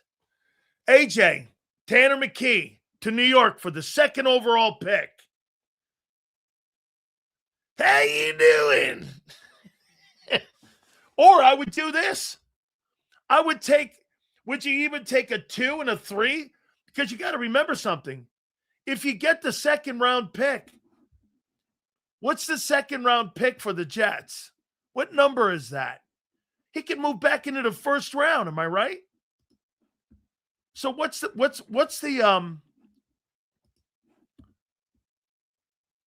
Jets got what? What is the Jets pick 35? Is there second round pick 35? You could take the 35th pick in the draft. No, it would be 34. And move back into the first round, and you would have the 34th pick in the draft, and you would have the 23rd pick in the draft. Man, how you doing? I like this trade. Here. I do. I think it's really great. How about this? It's like another coach you just signed. This is like another offensive coordinator. Yes, sir. Give you an old school Whitaker. Yes, sir. All right. Without further ado, Eagles moving shit right here. It's moving day. Here with this team never dies, man, when it comes to giving content. It just never dies. Without further ado, the young Angelo Cataldi. He is joining us now from the morning show. Big Z. Zander Krause joins us now. How you doing? What's up, Sills? Let's go, bro. How you doing, brother? Good to see you. What do you make of this deal, man? I like it. I kind of like it too, but I think Tanner McKee might be gone. Did you like my idea, Jets? I didn't hear it. What exactly was it? I said this, man. Why don't you trade A.J. Brown and Tanner McKee to the Jets for the number 2 overall pick?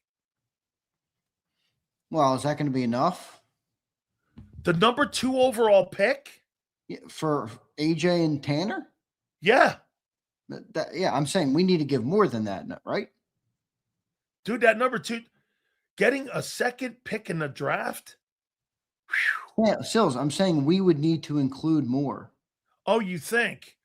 I don't know. Dude, AJ's not worth the number 2 overall pick. AJ and Tanner, they need a quarterback. They ain't got a quarterback in the building. I don't think that's enough, but I think how about AJ, Tanner might be gone. How about AJ, Tanner, and Nolan? No, because now you're just giving up 3 players. 3 players they need. And what are they going to replace him with? T-Moose? No. They would go to the Jets. You'd get the second pick overall. I'm saying you're going to tell them to do this, and then they're going to replace Nolan Smith with Ebiketie, and you're going to be ripping them for it. No. They're going to get Bailey in the draft. No, bottom line here, Sills, on the reaction to the 7th round pick being dealt. By the way, it's a 2027-7. It to me, it's another offensive coordinator you just hired. Yeah, well, to be the 3rd guy? Did Sills freeze or am I freezing? Might be so. Guys have hired. It's just another OC that you hired. Yeah, well, from that, because he'll be the 3rd string, you mean, and they can put them on the bench. Yeah, well, maybe.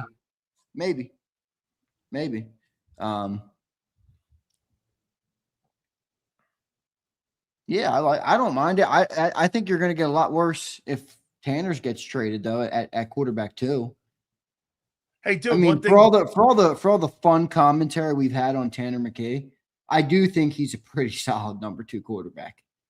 You know, for a drafted guy in the 6th round, I feel pretty good if Tanner needed to come in, he would get the ball to playmakers. And I like Tanner.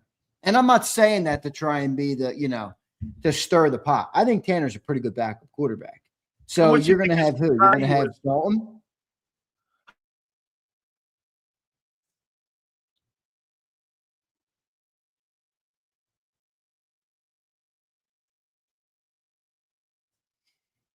I don't have any idea why we're having internet problems, but Zander, you tell me. Okay, what do you think his market value is then?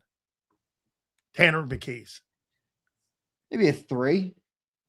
Maybe if you get a team 3rd rounder. Maybe if you get a team that's pretty desperate. I can't see it being much higher than that. I mean, I was thinking a 4th that could become a 3. A conditional 4th.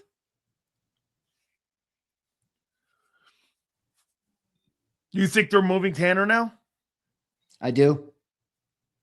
No, I don't think they're doing it. I don't think they're definitely doing it. I think that this makes it easier for them to do it if somebody brings them an offer that they want to do. Okay. Do you agree they're more positioned to say yes now. Do you agree the style of quarterback that you just signed can tell you a little bit about potentially what style the quarterback's offensive attack is going to be this coming year? Because I'll tell you one thing Bryce Young said. You know what Bryce Young said? One of the greatest things was having Andy Dalton behind me, teaching me the game and showing me how to prepare. It was one of the most important things for me as a quarterback was having Andy Dalton. I mean, I really like the move. I like the move because it'll help Jalen. I think it'll help Jalen too. I agree with you on that. And I agree with you about Bryce Young. Not going to miss him. Okay. So what's your takeaway on the move? I like it. I think it's a good move. I mean, I like Dalton. He's one of those kind of like you said, kind of like another coach in the sideline. And you know what I like? I like giving somebody for Jalen that's got a lot of experience that maybe Jalen can pull on, because there's not that many dudes right now that I feel like Jalen feels like he has that with. I mean, think about specifically the quarterback position. I'm not talking about offensive. I'm not talking about Jeff Stoutland. I'm talking about quarterbacks. Parks Frazier's their quarterbacks coach.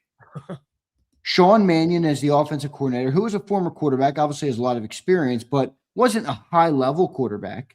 Was a perennial backup in his career. Obviously, doesn't hold a candle to what Jalen has accomplished.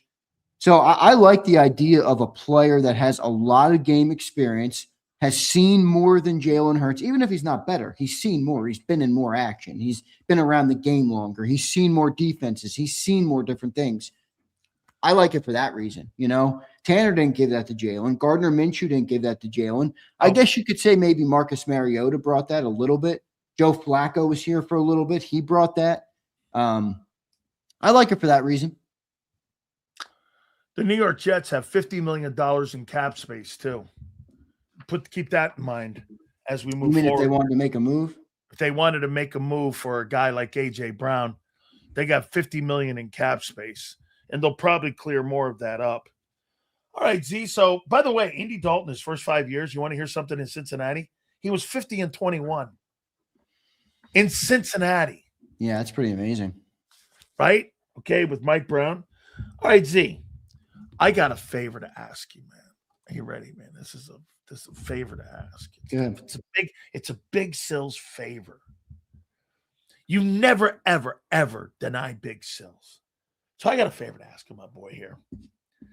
Why don't we get Bob Lang together, and why don't we get the whole group together, and why don't we get AJ and get AJ Brown and get Howard Roseman in the room, and you guys all sit here and go like this. You know what, man? I love this guy so much. I will never fucking get rid of this guy. AJ, I profess my love to you. You're going to be here until the end of your career. You know what? Hey, Howard Roseman, I got to tell you, man, you're dead right. I want to be here until the very freaking end. Wait. What? You want the Eagles to set – has anybody ever done this in the history of the NFL, held a press conference to tell people they weren't trading them? Well, I'm hearing press conferences all over the place about guys taking – Sileo wants the Eagles to be the first in its kind to hold a press conference just to tell the press they're not trading A.J. Brown. Well, I've heard a lot of – If they did that, you would rip them. Hey, well, I've heard a bunch of dumb shit. Wait, let me play out to you how this show would sound if they ran that press conference. If they weren't doing it, they wouldn't have to tell us. They would. What are they holding the press conference for? This is the greatest content in the history of all content. Wow. Are you kidding me, Sileo? I just want this shit to stop. Oh, yeah, because that would stop it, right? Yeah, because you'd have a field day for 48 days straight. Why 48? Is that with June that, 1st? With that press conference. Why is that June 1st? No, I don't know what that is actually. Well, let's get. Why don't you want it? Why can't they end it? Why can't they just end it? Okay, end all of this speculation. It's media speculation. It's always going to exist. So you don't think it's true they're trying to trade him? I never said that. Okay. I said when you talk about speculation, that's media driven. It will always exist. And if you try and put the what's the old saying? Can't put the toothpaste back in the tube or something. No, put the toothpaste back in the tube. It's out. Okay. I mean, it is what it is, dude. Yeah. I want to put the toothpaste back in the tube, though. No, you can't do that. You can't do that. It's like you trying to change a tire. It's not realistic. And you should have seen this too, man. My jack was this big. I know you told me that. It was stupid, man. Well, you saw my comment. I mean, hopefully you have a AAA subscription. It's like I don't even know. Yeah, give them a call and get them over there. Yeah, from now on, I get this. I found out. I go, it's free. And they go, yeah. And I go, get the hell. It's the end of that. I'm never leaving my house as far as I ever can get. That's not happening, man. No, when you have a problem when AAA's got to tow you. If AAA's got to tow you, I'll never forget. I was driving to Alabama back in college, right? I was driving to Alabama from my home in PA. And I stopped at Virginia Tech because my brother was at Virginia Tech. So I stopped to see my brother. I hung out with my brother, and me and my roommate were leaving at 2 a.m. to get, because we had something to do. I forget. We had to get back. 2 a.m. we rolled out, right? We went to bed at like, I don't know, 9 or 10 o'clock. I get up. We're about an hour and a half into our drive. So about an hour and a half from Virginia Tech, where we just came from. Oh, no. Car starts sputtering. Car doesn't make it. Car completely craps out. It's way bigger than like a flat tire or sideline, or highway maintenance. It's pitch black. There's big semis going by us. We get out of the car. We're waiting on the side of the car. I had to call somebody up. That thing never made it back to Pennsylvania, that car. Never did. It went to a shop in Virginia, and ultimately the repairs were not, the juice was not worth the squeeze on that beater. And we let it die in a Virginia junkyard. So I'll see you. Hey, so what were you in? Like a Lincoln Continental? No, you know what I was in? I was in a like a 2002 Ford Escape. Okay. It was like navy blue or something like that. It was like an older Ford Escape with 200 racks on it, 200K miles on it. Well, I got another topic here for you, if you don't mind it. Okay. So why doesn't Nicholas Sirianni, why doesn't he just come out and go like this? AJ, sit your fucking ass down, shut the fuck up, and just be quiet. Why doesn't Nicholas Sirianni ever show some cannolis? I like this question. Tell the guy to be quiet. Why can't he do that?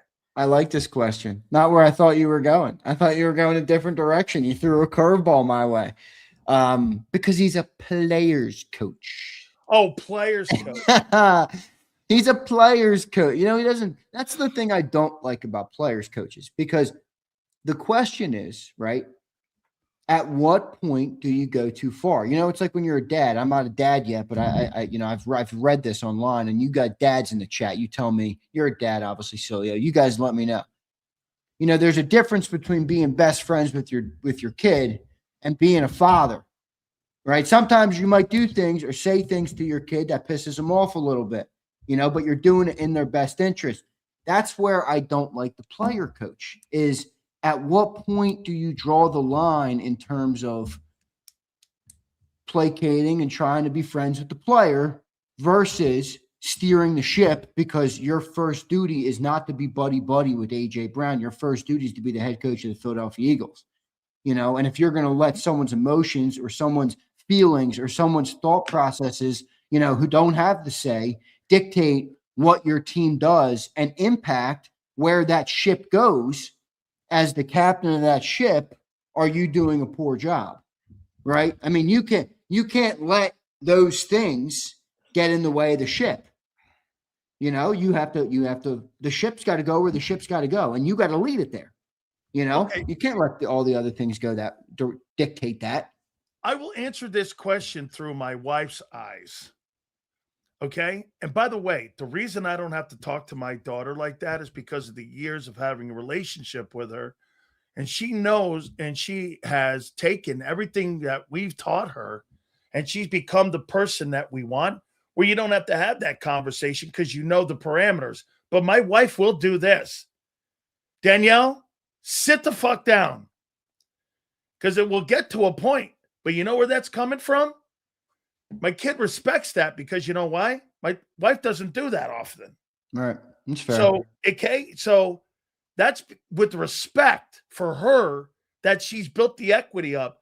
That's what I think a coach does too, Zander. Well, that's fair. That's fair. There is some equity. That's right. You don't treat everybody the same. You built equity with your players like the same way. Like, I know, but dude, hear me out. Like, it would not be hard to present a compelling case that AJ Brown has, went way too far in terms of he has steering the ship in the wrong. You're right. Completely. So, I mean, that player equity only lasts when things are reasonable. I mean, if you're never going to shut up about that, you're going to take your agent and go and shit on the quarterback, ask for a new quarterback. I mean, that's where I draw the line. So Yeah, I probably have been raised by an old school way of how coaches did it because of Coach Jimmy Johnson, what he did. Jimmy would never tolerate any of this. There would be none of that. And get this, who do you think was harder to handle, A.J. Brown or Michael Irvin? A.J. Brown or Michael Irvin? Probably Michael Irvin. Yeah, being out late, being arrested by cops. Michael Irvin is a much bigger personality than A.J. Brown. Correct. Yeah. Externally, he is loud. He is, when Michael Irvin arrived. It's the same reason people are mad at him, right, for the way he was celebrating Miami this year on the sideline. Oh, I'm tired of Michael Irvin. I told people you don't give a rat's ass. That's Michael Irvin. I go like this. He's been doing that since he was 17. That's nothing new to me. Exactly. So I knew that. But Zander, to me, I'm like, but Jimmy, he had respect for him. You think A.J. Brown respects Nick Sirianni? No, I don't. Remember that? That clip? There you go. There's the problem. Yeah, absolutely. I mean, life is about respect. I just brought up dads. I'm not a dad yet, but I have a dad who I love, who's an amazing father. If there wasn't respect in the home, then there's no backbone to the home. So that's a massive part. I mean, maybe the biggest part of anything we've talked about is respect. Yeah. You think he respects Jalen? AJ? Yeah, I do. I think he does. I can't speak. So you think it's more about Nick and AJ than AJ and Jalen? Well, the only reason I've never seen honest disrespect openly from AJ Brown toward Jalen Hurts. Now you can talk about the thing with Albert Breer, but that's still a back channel. An intermediary was right, exactly. There's this clip. I'm sure some people in the chat have seen it, where I think it was this season, walking off the field of a game. Does anybody know what game I'm talking about here? And Nick Sirianni like hollering and hooting and hollering in the tunnel. Was it Buffalo? Buffalo. Hooting and hollering in the tunnel. And AJ's kind of just like shaking his head. And then Nick looks at him, and AJ just like looks at him like this. And I saw that, and I was like, damn, I don't know if that's what happened, but just reading facial expressions, it looked like AJ Brown was like, man, what the fuck are you doing, man? I've never seen AJ openly do anything disrespectful like that toward Jalen Hurts. So I don't think the sidelines in the 49er game. Those two guys chirping at one another when he didn't get off the field in time. Yeah. Okay, remember Big Dom came down there during that, right? Yep. Yeah, that's right. Prince, you're right. He looked at Nick like a clown. He did. He was kind of clowning him. He did. Right? The video was damning.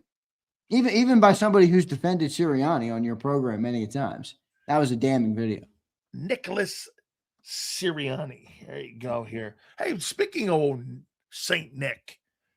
So, do you think the league has caught up with Nick and his high school offense?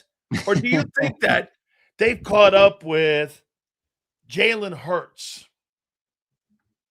And that's why they've changed the offense. How do you figure that they've caught up with either? I mean, how do I figure? The offense is created for Jalen Hurts. This is not Nick Sirianni did not make one. Huh? Not that I don't believe that. You and I disagree on that. I don't believe they make the offense for Jalen. I think they make the offense for Nick. I don't know what you mean though, because nothing about Nick's history has this offense. Nothing. Like not a single year. Do you believe that Nick Sirianni in the last 4 years has utilized Jalen Hurts' toolbox? No, I don't. But that doesn't mean the offense. Then how is that his offense if you're building an offense? I'll put the burden of proof on you. How is it Nick Sirianni? How is the offense made for Nick Sirianni when it's an offense that he's not going through the quarterback? He's going through the run game. So who's that a reflection of, though? Of Nick. No, it's not.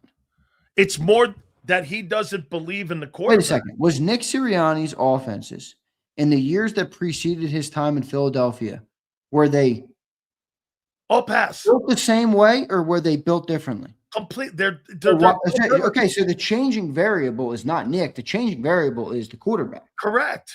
Right. So But that's you're not not an offense building. built for You Nick. said they built the offense for the quarterback. Well, of course, because if Nick Sirianni gets a new quarterback and has a new offense for that quarterback, then that's a changing offense.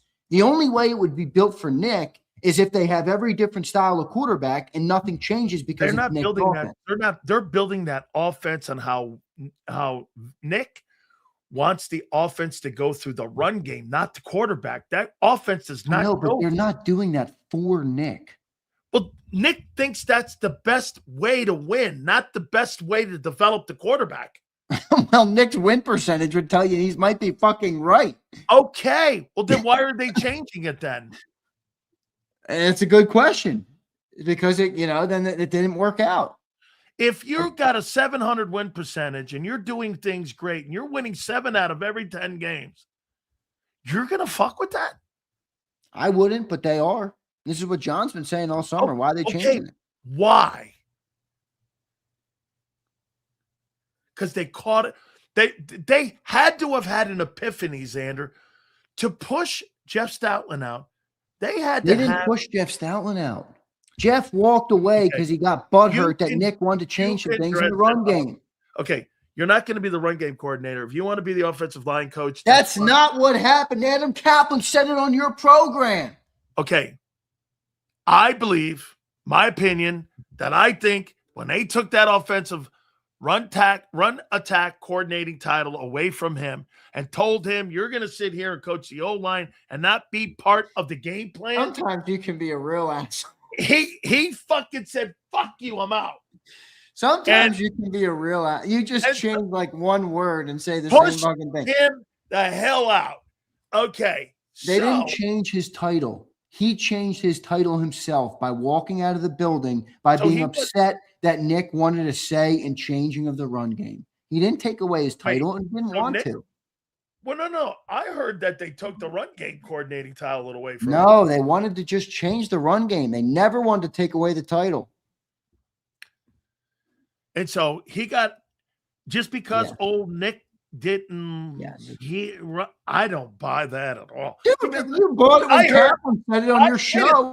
And I also heard a guy by the name of Dougie Peterson say that dude was open to anything I ever had when it came to changing of anything. He was receptive in everything I had. I personally think there's another guy that doesn't respect Nicholas Sirianni, and that was old Jeffrey Stoutland, and said, fuck maybe. Something would tell you that is correct. Maybe that's fair. They don't build this offense for Hurts. I just don't get how they're building it. I'm not saying you're even wrong about them. Maybe they're not building it for Hurts, but they're definitely not building it for Nick. I mean, nothing aligns to that. You could say that they built it wrong for Jalen. That's fine, but they didn't build it for Nick. No. Nick is building it on how he sees fit to win, and it's not through the quarterback. And they want to change that this year. So how is that through? How is the offense for Nick then? If Nick makes the decision to not want to go through the quarterback, isn't that more about the quarterback than it is about the offense? It's always been in my eyes about the quarterback. Huh? I've always been about the quarterback. Nick. Well, so why are you saying it's about Nick? Because it is Nick building the offense the way he sees fit and how to win. I got you on the unicycle right now. You're going back and forth, Sileo. Bro. Anybody in their right fucking mind would say that they don't utilize the quarterback skill. Anybody in their right mind watches the game. Yeah, if you're not running RPOs or even having wait. You think that not running it? You think they asked Jalen then to not run? Yeah. Not Jalen doesn't want to run. No, I think it's Nick. Well, then that would align with what you're saying. Yeah. I mean, if that's the truth, then I would agree to some extent for sure. Because Nick is this dude. They're not. Have they hired any coaches, in your opinion, that fit Jalen's skill set? Not really. So they're not hiring anybody. Let me ponder this. So they're not hiring. Yeah, see, this is where you're right. Like this is where you do have the proof to back up what you're saying. Like they're hiring a bunch of guys that would run what Nick used to run successfully. They're not hiring a bunch of guys that are tailored to the RPO. None. But are they trying to create evolve? Yeah, exactly.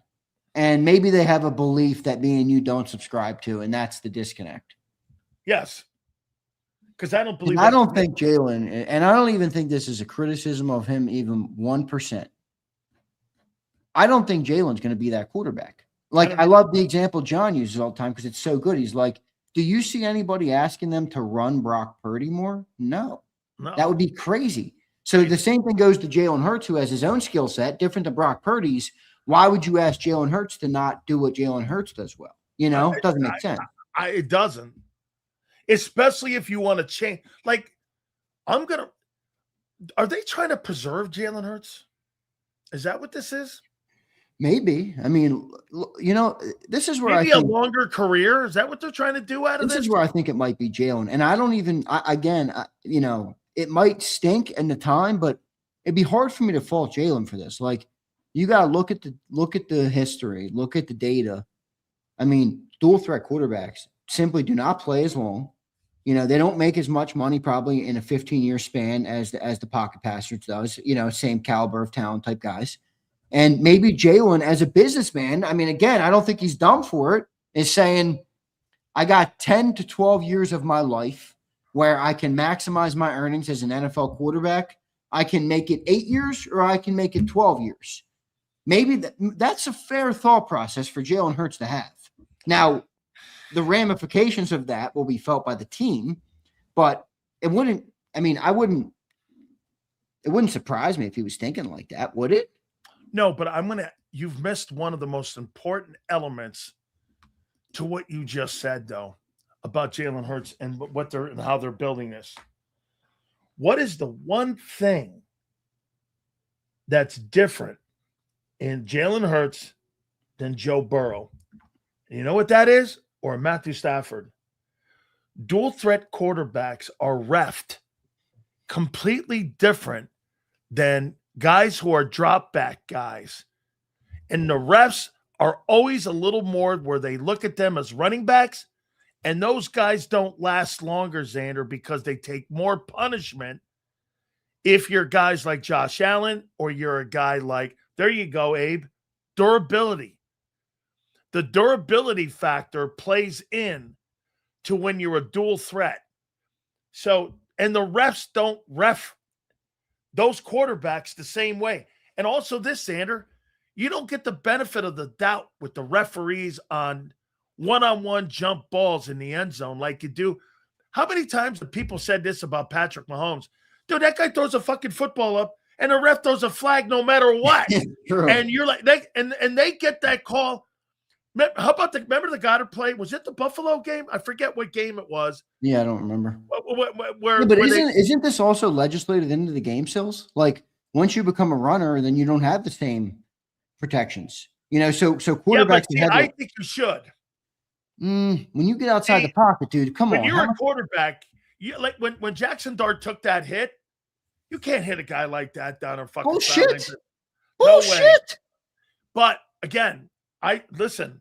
Wait a second. Brady. So wait a minute. You want to become a running back and run the ball up the sideline. You don't want me to clean the clock? You think if Tom Brady was running up the sidelines like that and a guy cleaned his clock like that, that guy wouldn't have had a 15-yard penalty? He would have been fucking total. I agree, but that's not what I said. I agree. That's not what I said. Different refereeing is what I'm saying. Well, are you? I mean, now we're talking about a man-made, a problem with the mortal man. I mean, what do you want me to do? Man, humans are going to make bad decisions. I saw Tom Brady in a Carolina Panther game against the Buccaneers that extended a drive that they called roughing the quarterback. You were like, get the fuck out. He hit the quarterback. They extended the play. They beat the Carolina Panthers. And I'm like, dude, they ref those games differently. Yeah, but why? How would you advocate that a quarterback, when they're running up the sideline, should have the same protections as a quarterback who stands in the pocket? That is dumb. Because I just said it. If that was Brady or Manning, you're calling a 15-yarder on him. But that's not something you build a rule on. Bro, well, then why are you picking and choosing which guys you defend and which guys you protect? That's called superstardom. That's called the league. That's called all of those. Well, dude, you can't act like human elements aren't real in No, that no, no. play. So you agree then that the referees are going to look at Aaron Yeah. Rodgers running up the sidelines or Jalen Hurts getting Yes. decapitated? I agree 100%. But where I That's disagree is what I that they say. should legislate it out. They ref the positions differently because of style of play. Because there's reputations. If a quarterback comes into the Okay. league and runs the ball a lot, then the quarterback is naturally going to look for, or the refs are naturally going to look for areas where they're no longer, when Brady runs, it's like an anomaly. Wait, but why do you think? Wait, all right. I don't disagree with your point. The only thing I disagree with is a rule that would not allow you to hit a quarterback. No. And more about preferential treatment on Yeah, but how do style of you fix that? wait, preferential treatment on style of play. This is my argument with you, that the referees, they legislate dual threat differently than drop back. I agree. Okay, so this is why what you're saying, and why I'm going to you going, you think they're trying to extend his career by having him run less? Mm-hmm. Maybe. I mean, maybe they are. I agree with the only part of it I disagree with, and maybe you wouldn't even say this, is I don't want to see that get taken out. Like if a quarterback's going to run, I don't care if you're Tom Brady, Jalen Hurts, or Brock Purdy, you're going to get your clock cleaned, and that's how it should be. Let me tell you, I love that hit on Dart. I don't want anyone. Yeah, I mean, come on. You're like, no, that shouldn't be allowed. Bullshit. No. All right, I want to watch flag football. I want to watch football. That's Saturday. Let's see, flag football, March 18th. What do we got here? 406.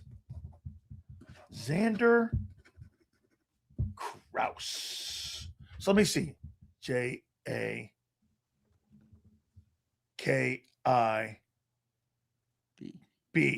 Got it. Okay. So, Z, you tell me, are you a Super Bowl contender, the Philadelphia Eagles, on March 18th? Do you believe you're a Super Bowl contending football team? Not right this second, no.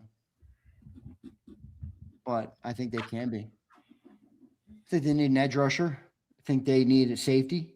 And I'd like to see some sort of reinforcement on the offense, because the offense was really the problem last year. It wasn't the defense, So how's the offense get better? If you believe that the Mannion staff is the reason, then we'll find out. But I can't say that yet until I see what that looks like. Even if that's preseason a little bit or whatever it would be, game 1, game 2, game 3, first couple of weeks. I mean, I heard Lane Johnson was on a show, today or yesterday, or I think it was today, talking about, how excited he is for this new scheme. So there is talk that it's going to be different. Hey, potentially, maybe. Look, here's what I've always believed. I've always believed that the Eagles could do more to be successful. That's not to say that they're going to be the Joe Burrow, the Josh Allen offense. That's not my point. Yeah, it's not that I think there's some insane expectation for Jalen Hurts, but I do believe they can take his skill set and the skill set of the players around him and be more effective than they have been, and certainly were last year. And it doesn't require you making Jalen Hurts into a high volume passer. I think you can be better. And is there a world that exists where they can get to that point? I think there is. I do. I think there is. And if the defense comes out and the young players are hitting, and Makuba's back healthy, looks good, and the losses on the defense don't look overwhelming for Fangio's D, then yeah, I think you're going to be right back in the mix. But, it's less of a chance. There's less of a chance of that this year than there was any of probably the previous 3 years. I want to put some context to that question to you. So here we go. You think the Cowboys are a Super Bowl contending team? No. Okay. No. You think the Commanders are? No. You think the Giants are? No. Okay. You think the Bears are? Nope. You think the Packers are? Close, because the NFC is not. There's no real great threat outside. Well, there are some great threats. No, I don't think I'd put I think the Packers are on the bubble. I think they're with the Eagles. I think they're on the bubble. Minnesota. No. Detroit. On the bubble. I'm going to put Detroit. I think I wouldn't be. Doesn't surprise me that you'd put them in. I think they're a solid team and going to have a much better year. Carolina Panthers. No. The Tampa Bay Buccaneers. Nope. The Atlanta Falcons. Nope. Panthers, I could think could be a bubble team, but the rest of those, no. Saints, no. No. Seahawks. Yes. Seahawks. Rams. Absolutely. Probably the best one right now. Done the most work, that's for sure. Yep. 49ers. Yep. Okay. I think right in the back end of the Super Bowl contenders. Cardinals. No. Okay. So I'm going to put the Eagles here. I'm going to go over to the AFC. This is context of this question. Patriots. I think they're coming back to earth next year. I do too. No, I don't think they're a Super Bowl contender. I think they're a playoff team. Definitely a playoff team. A lot of these teams I'm saying no to, I think are playoff. Yep. Yeah. No, I'm talking winning it. Yeah. Buffalo Bills. Yep. Bills, I got you. I'm with you. Dolphins. No, obviously not. Jets. No, obviously not. Steelers. Nope. Ravens. Ugh. Not to me. I know most people are going to disagree with me. No. Not to me. Bengals. No. Remember the Ravens have a whole new coaching staff in there with Jesse Minter. I mean, can we see what this guy can do? Yeah, I'm not there either.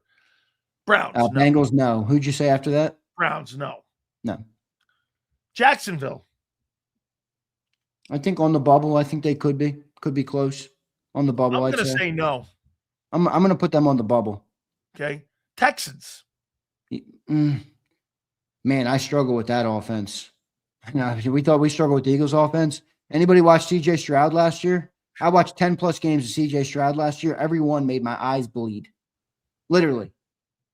So I'm going to have to put them on the outside looking in, but that defense is really good. They could sneak into a Super Bowl because in spite of the quarterback. I agree. Colts, no, not to me. Titans, no. How about the Broncos?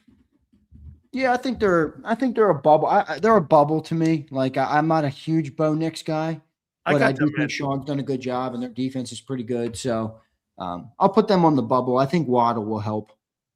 Okay. How about the Chargers? Yeah, I kind of think they're a Super Bowl contender this year, but I got to put them on the bubble because they haven't done a whole lot for me to their offensive line legitimately could not stop moving traffic cones last year. I mean, if you had a remote control traffic cone, you were going to get to Justin Herbert last year. So, hard to say that's they're getting those guys back, and they have the fourth-ranked defense. I know they're getting the tackles back. They let Mekhi Becton go. Let's see what they do in the interior. I mean, we'll see. Yeah, I got them in as a contender. How about the Chiefs? The Chiefs? Nah, I don't think so yet. They got to show me more than just Mahomes. And by the way, you're always in it with him, and I get it, but you need a lot more help, man. And the Raiders more. So, Raiders, no. So, out of 32 football teams, Zander, 1, 2, 3, including the Eagles, 1, 2, 3, 4, 5, 6, 7. As of right now, look, now there'll be an outlier because of scheduling and what have you. There's really only 8 teams right now that are in that picture that could potentially win a Super Bowl. And did you include my bubble teams in that? No. Well, I'm just talking about here. You didn't have the Bills and Broncos, so you basically only had. No, I had the Bills. Okay, and Broncos? I had the Broncos. I said bubble, but I think you can put them up there. Here's who you had. You had Detroit, you had the Seahawks, you had the Rams, you had the Niners, you had the Eagles, you had the Bills, and you had the Chargers. Yeah, so it did include my bubble teams because I had Eagles on the bubble, and I didn't. And I said I think the Broncos are a pretty good football team right now. So I have 1, 2, 3, 4, 5, 6, 7, 8. You have 7. So put that in context. There's really nobody that's a Super Bowl contending football team. She had 3 injuries on any one of those teams, Zander. Get this. You could have a point where at least half of these football teams don't make the playoffs if something sideways goes. Right. I agree. But where my problem is, You're not going to get better in the draft, are you? I don't think so, Sills. I mean, you can get better, but I don't think you can. I don't think you can elevate to a Super Bowl contender through the draft. No, No. These are rookie players. I mean, we basically had, Sills, the very best rookie setup you could have for a Super Bowl contender, and that was with Quinyon Mitchell and Cooper DeJean. They might have been the best rookies I've ever seen in my life, and they continued all the way through the playoffs. I mean, Cooper DeJean and Quinyon Mitchell maybe played their best football that year in the freaking playoffs. I mean, they were phenomenal. But my point in saying that is that is not something to expect every year. I don't, even if you're, drafting perfectly, I don't think you can expect that every year. No, you could make the argument that probably Cooper DeJean and Quinyon Mitchell. Q was lights out in the end of that year. Shit, man. I thought Cooper DeJean was insane. Cooper DeJean, he was phenomenal. He was phenomenal. And you could make the argument those were the two best rookies you've ever had in the Super Bowl era. I can't think of another rookie guy that you've ever had roll into your football team where you just went like this. Holy shit. These guys are great, especially at premium positions. Like, was Brian Westbrook like that his rookie year? I don't remember. I was too young for B. West rookie year, but why did he come into the league, Brian Westbrook? I mean, I'm trying to think in your era from 2000 up. Are those the best draft picks you've ever had? Yeah, 2002 was his first year. I was 4 years old. How about this? Let's go since 2000. Have there been any better You want to know what Brian Westbrook had his rookie year? Yeah. 46 carries for 193 yards. Yeah. Rookies don't do shit, dude. I'm trying to think of 86 yards. Zander, since 2000. Brian Westbrook was a fucking player, though. Oh, dude. 2006, he had. He's my favorite 2006, player. 2007. 2007, he had 1,333 rushing yards on 278 carries for 4.8 a carry.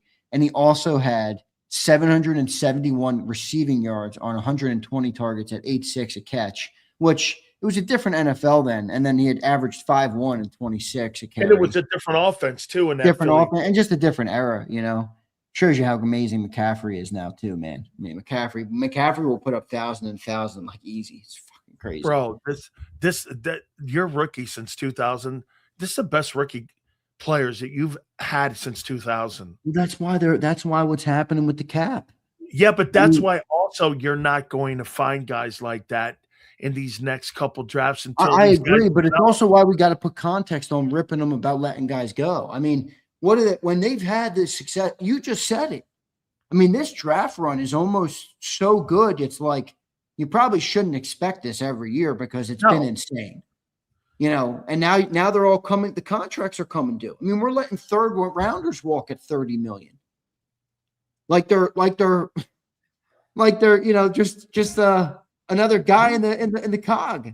You just made a great topic that I think you need to ask John McMullen in the morning. Good. Is there a walkaway? Is there a walkaway number with Jalen Carter? That's a great topic. We talked about it today. I should have asked the walkaway number. Because Jalen Phillips just got $30 million. Think about that. That's how good the Eagles' talent has been. I mean, there's one way to look at it, like the greatness of Big Sills, where it's a bloodbath on defense.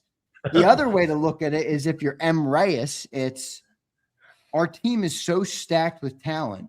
We have $30 million players leaving free agency every single year, and there's replacements for them every time. I disagree with that, and I'll tell you how I'll rephrase that. You've got there's been how much you have no edge rushers right now. You have no edge rushers. How much value though of contracts have the Eagles defense that's left signed? Remember when we built the defense that left? Let's see. I mean, that's Zander. So wait a second. It's a top paid defense in football. All the guys that have left. Okay, watch this. Josh Sweat contract. Okay, Josh Sweat's contract, 4 years, $76 million. There's 76.4. Milton Williams deal. Watch, and I'm just going to do the big ones. Milton Williams. This is the last 2 years. 104. There's 180 million. Let's do fucking Jalen Phillips' contract. Here, these are just 3 guys. And only do. Watch this. Jalen Phillips. 120. There's 300,000. There's $300 million. 3 players that have left the Philadelphia Eagles in the 3 players. Dude, you signed $1 billion with the players. Have walked out your building. $1 billion in players. Here's what the Eagles are putting out about. Yeah, it's insane. That's quite the talent on the team, right, Sills? No. That's a talent. What? That's a talent that's left. Okay. Well, is there no talent left on defense? You think Jalen Carter's a good player? Wait, why do you think Jalen Carter's getting 35, don't you? No. Here's what. No. I got you. What you're going to do is do this. You're going to sacrifice the unit for 4 guys. Well, I mean, in theory, based on what you just said, you would have had to sacrifice it for those 4 guys if you chose those 4. You didn't sacrifice anybody on offense. Everyone's well paid except for 2 spots.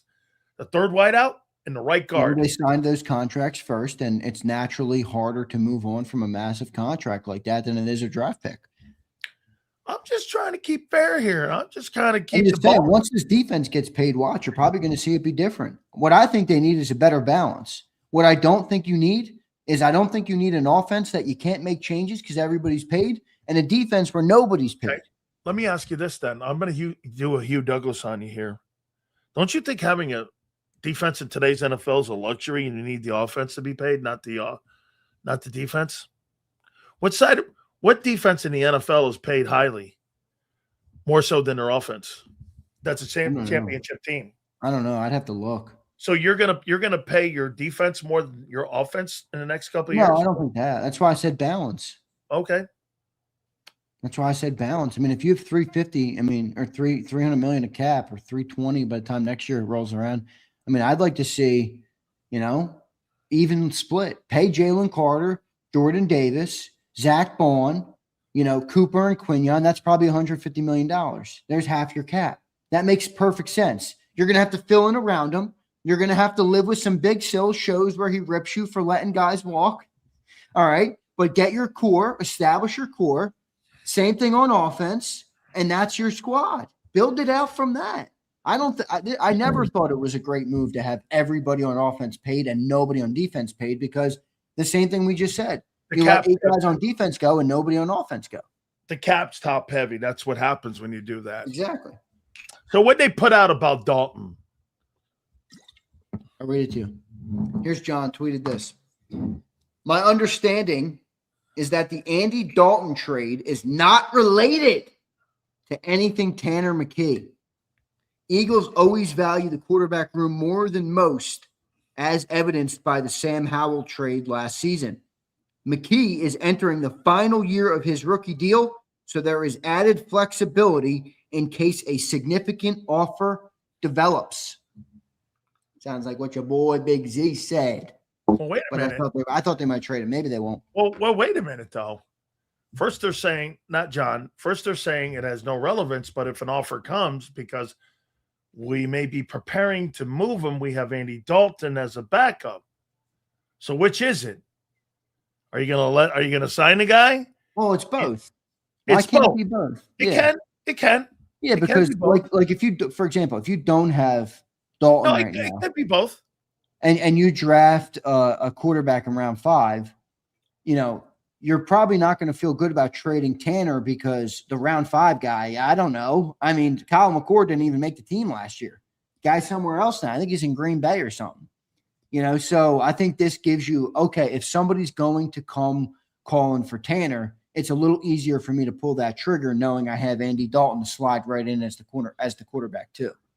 So that's how I think I see it, but we'll see. Is Sean Mannion going to run the offense through Barkley or AJ. And I'm going to do this. I'm gonna not have Jalen Hurts' name in this. Is it going to go through Barkley, or is that offense going to go through AJ if he's here? I think Barkley. You Okay. know, something I don't think is being talked about enough still this summer is we talked about the offense and the version of Jalen Hurts and AJ Brown and Devontae Smith and Dallas Goedert. Does anybody know what Saquon Barkley is going to be this year? No. Anybody have any concerns that Saquon Barkley's aging, you know, and might not be the same back? Anybody have concerns that a team that's needed the run game to be successful might not have, you know, that running back? I'm not saying Saquon's not going to be good, but I'd be lying to you if I said I don't have any reservations about what that player, you know, is going to be moving forward. I mean, look at the history. I mean, running backs don't play that well into their 30s. You know, Saquon's 29, coming off a year where, you know, he ran for 2,500 2 years ago, and it didn't look all that great last year. You know, he led the league, I think, in negative yard rushing attempts. Think about that. Crazy. You know, now that's offensive line Especially too, but coming off of 24. so I wouldn't say I'm overly concerned about it, but I do think it's one of the stories of the offseason that I don't think has gotten enough conversation because I don't exactly know what Saquon's going to be. And Hart, I appreciate this comment. He says, explain Derrick Henry. Well, Hart, why don't you go on Google? Ready? Type in Derrick Henry. All right. Take one look, and that's your explanation. All right. That guy is not everybody. Yes. Derrick Henry is literally could be made in a lab, dude. I mean, respect to Saquon, but he ain't built like that. No. So that's your answer. I don't know what Saquon's going to be this year, Sills. I don't either. I have no idea, but yeah, no, I don't. Hey, before we get to the supers, how about them Cowboys, man, and what they're doing this offseason here, man? Oh my gosh. Are you declaring them a winner in March again? Don't do it, dude. Again, I've never They've done done that. some solid things, but like, all right, like let's let it lay here. Okay. Let's let it lay. Last year, about a week before the season, they traded away their best player. All right. Let it lay. And they got better. Let it lay. And they got better. Okay, I'm just saying they didn't make their outlook for that season look better, No. did they? Nope. If Okay, you trade, okay, wait, I got one here for you, Hoss, before we go to the supers here. So if they trade AJ Brown, if they trade Michael Parsons away and they took a step back to get better, and you trade AJ Brown away to make a step back and get better, aren't you in the same position offensively that they were defensively? Yeah, but we didn't do it yet. Oh, it's happening. Oh, bull! We don't. Let's see. Says who? The greatness of Big Sills. The greatness of John McMullen. Bull, yeah, you and him are in the same category. I don't give a rat's ass. Okay, we got a couple minutes. AJ Brown's gone yet. I think there's smoke, but I'm not sold he's gone. We got a couple minutes here. Let's read these supers here. Yeah, that's Rebel. Marshall says, "Stop your shit, Zander. Tanner is not better than Dalton." I think Tanner's going to be the number 2, dude. I do too. I think Tanner's going to be the 2. Yep. When we trade McKay, Pumper, your goofy ass is included in the deal. That's pretty funny. Big Fish says, "Sup, Zander. Sup, Sills. Told you Tanner is gone this morning." Ooh. Tanner's gone this morning, going to the Jets. Fleming said, "Where is the equity and trust from Stevie, Sills?" Trading Stevie. What do you mean? I don't know what Fleming's saying. Yeah, I don't know. Marshall says, "You guys are right. That's the problem. AJ does not like or respect Sirianni." Now y'all talking. I knew Big Marsh would love that topic.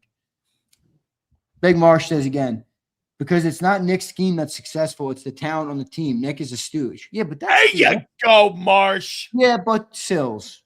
Did Jimmy Johnson win Super Bowls because Jimmy Johnson was a good coach? Or did Jimmy Johnson win Super Bowls because he had Troy Aikman, fucking Emmitt Smith, Michael Irvin, and a stacked O-line? Come on. Well, he picked all those guys. I don't give a rat's ass. It's still the talent on the field. Well, dude, he did everything. I know, but that doesn't change the answer to what he's saying. He picked the talent. He did everything. You That's know what Nick is? Different topic than what you know what Nick is? He's a doorman at a strip club. That's a successful doorman. Leon says, "Tell Mark to unblock me. Not going to lie, it made me mad. Whoa. Leon, you can take that up with Holmes himself. He's on the show now. By the way, from now on, if you guys have questions for these guys, we're gonna ask. You got to institute a minimum, or else you'll have $2 idiots bogging down the segment. Yeah. Well, yeah. Super chats. If you guys want $10 minimum. I hate to do it to you, folks, but here we go. Big Z. All right, dude. I'm out of here, yo. Have a good battle royale there, man. Absolutely. Thanks a lot, brother. Later, dude. You got it. All right.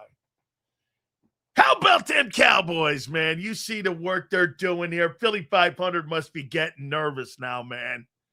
He must be getting nervous. And by the way, the greatness of A.J. Brown is now being pimped to 6 different football teams.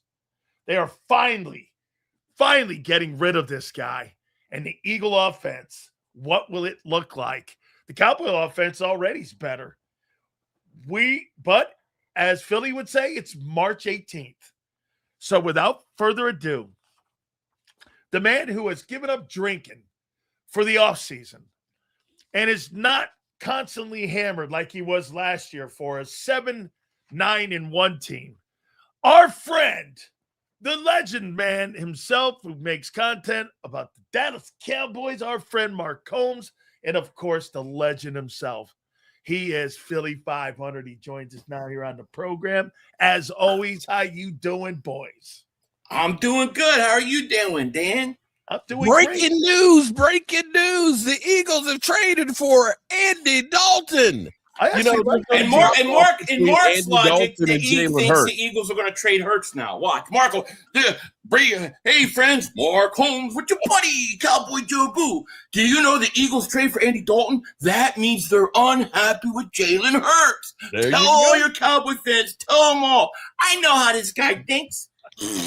I tell you, that's all I have to say. You gave him a raspberry. Listen, I actually like the deal. I actually like it because you know what? You got an experienced coach on the sidelines now that will help Jalen Hurts. Yeah. I don't mind that, Tanner Mark. McKee is gone. Okay. I mean, Tanner McKee's gone. That's it. I think the Eagles want to trade Tanner McKee. Okay. Well, they're not asking him to be the starting guy there. Yeah. See, you guys had him as your starter. That doesn't work. No, we didn't have him as our – well, he ended up being our starter because Dak got hurt. Yeah. And I got to tell you that he wasn't well liked on the team. He got the crap knocked out of him, and everybody just looked at his ass laying on the ground. Dude, Mark, half your team was calling for Dak to get traded for Andy Dalton. We heard it every week. How many videos did you do protecting Dak Prescott? Get the hell out of there. They want half the fan base wanted Andy Dalton to take over for that choker. But Andy Dalton himself is a choker. So what are you going to do? They're both chokers. We have actually some content creators out here that are saying, well, with the weapons we got, Sam Howell will do pretty good with this team. Hey, wait. All right. Hey, Billy, trade AJ and Tanner to the Jets. 27 first, 28 second, positioning myself for Jeremiah Smith next year or Underwood in 2 years. Are you good with that? That's the play, Sills. That's the play. The play is for Jeremiah Smith. If you're going to trade A.J. Brown, you should be making preparations right now for that receiver next year, not this year.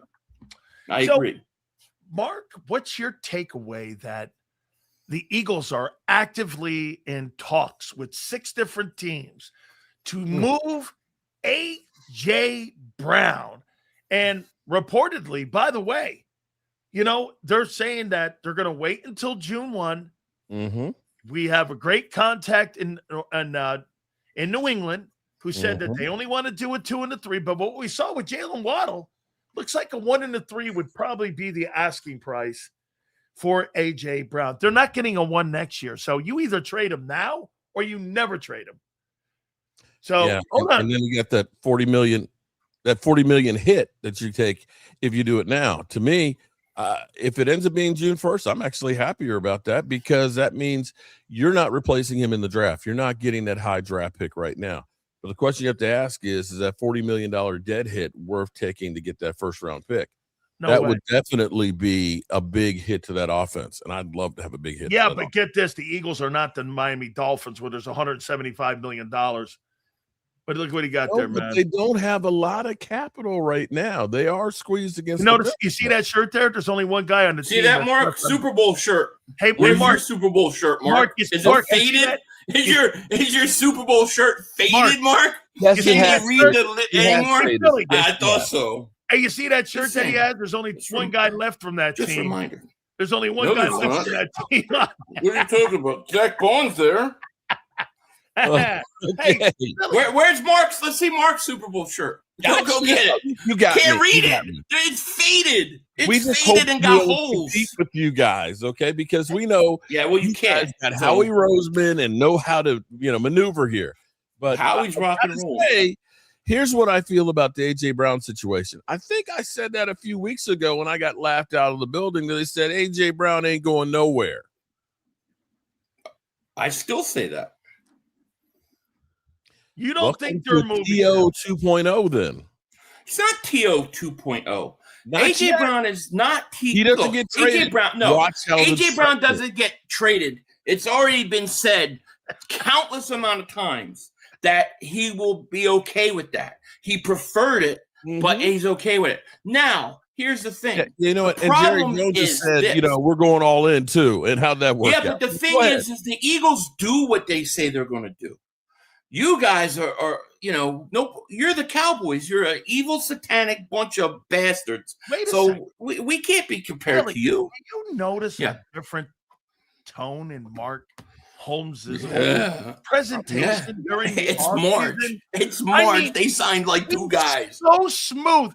And when the season, I'm going to tell you, Mark.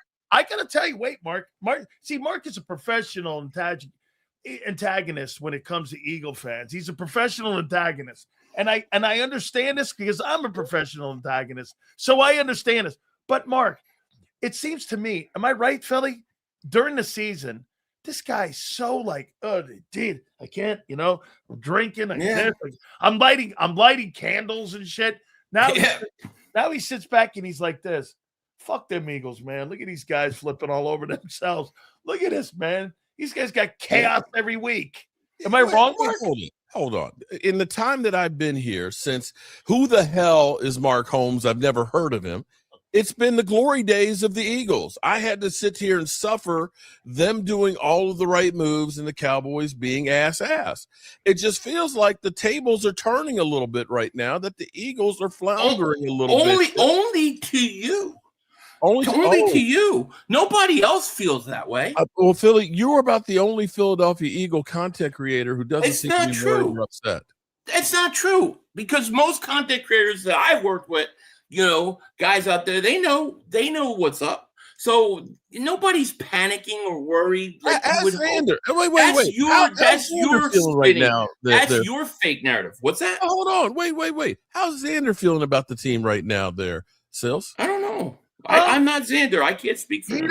He doesn't. He said it earlier. I asked him if he thought it was a Super Bowl contender. He said not yet, but they can be. Mm-hmm. Do you feel that way right now, Billy? Me? Yeah. Yeah. I think that's exactly true. I don't think they are right now, but it's March. It's March. Last week we were talking about, the Eagles haven't done anything. I look at it now and say, well, they've filled one position. I can tell you they're upgraded. That cornerback spot's an upgrade. So they're going to slowly upgrade. I think the wide receiver 3 spot is now upgraded. Now, you guys want to talk about AJ.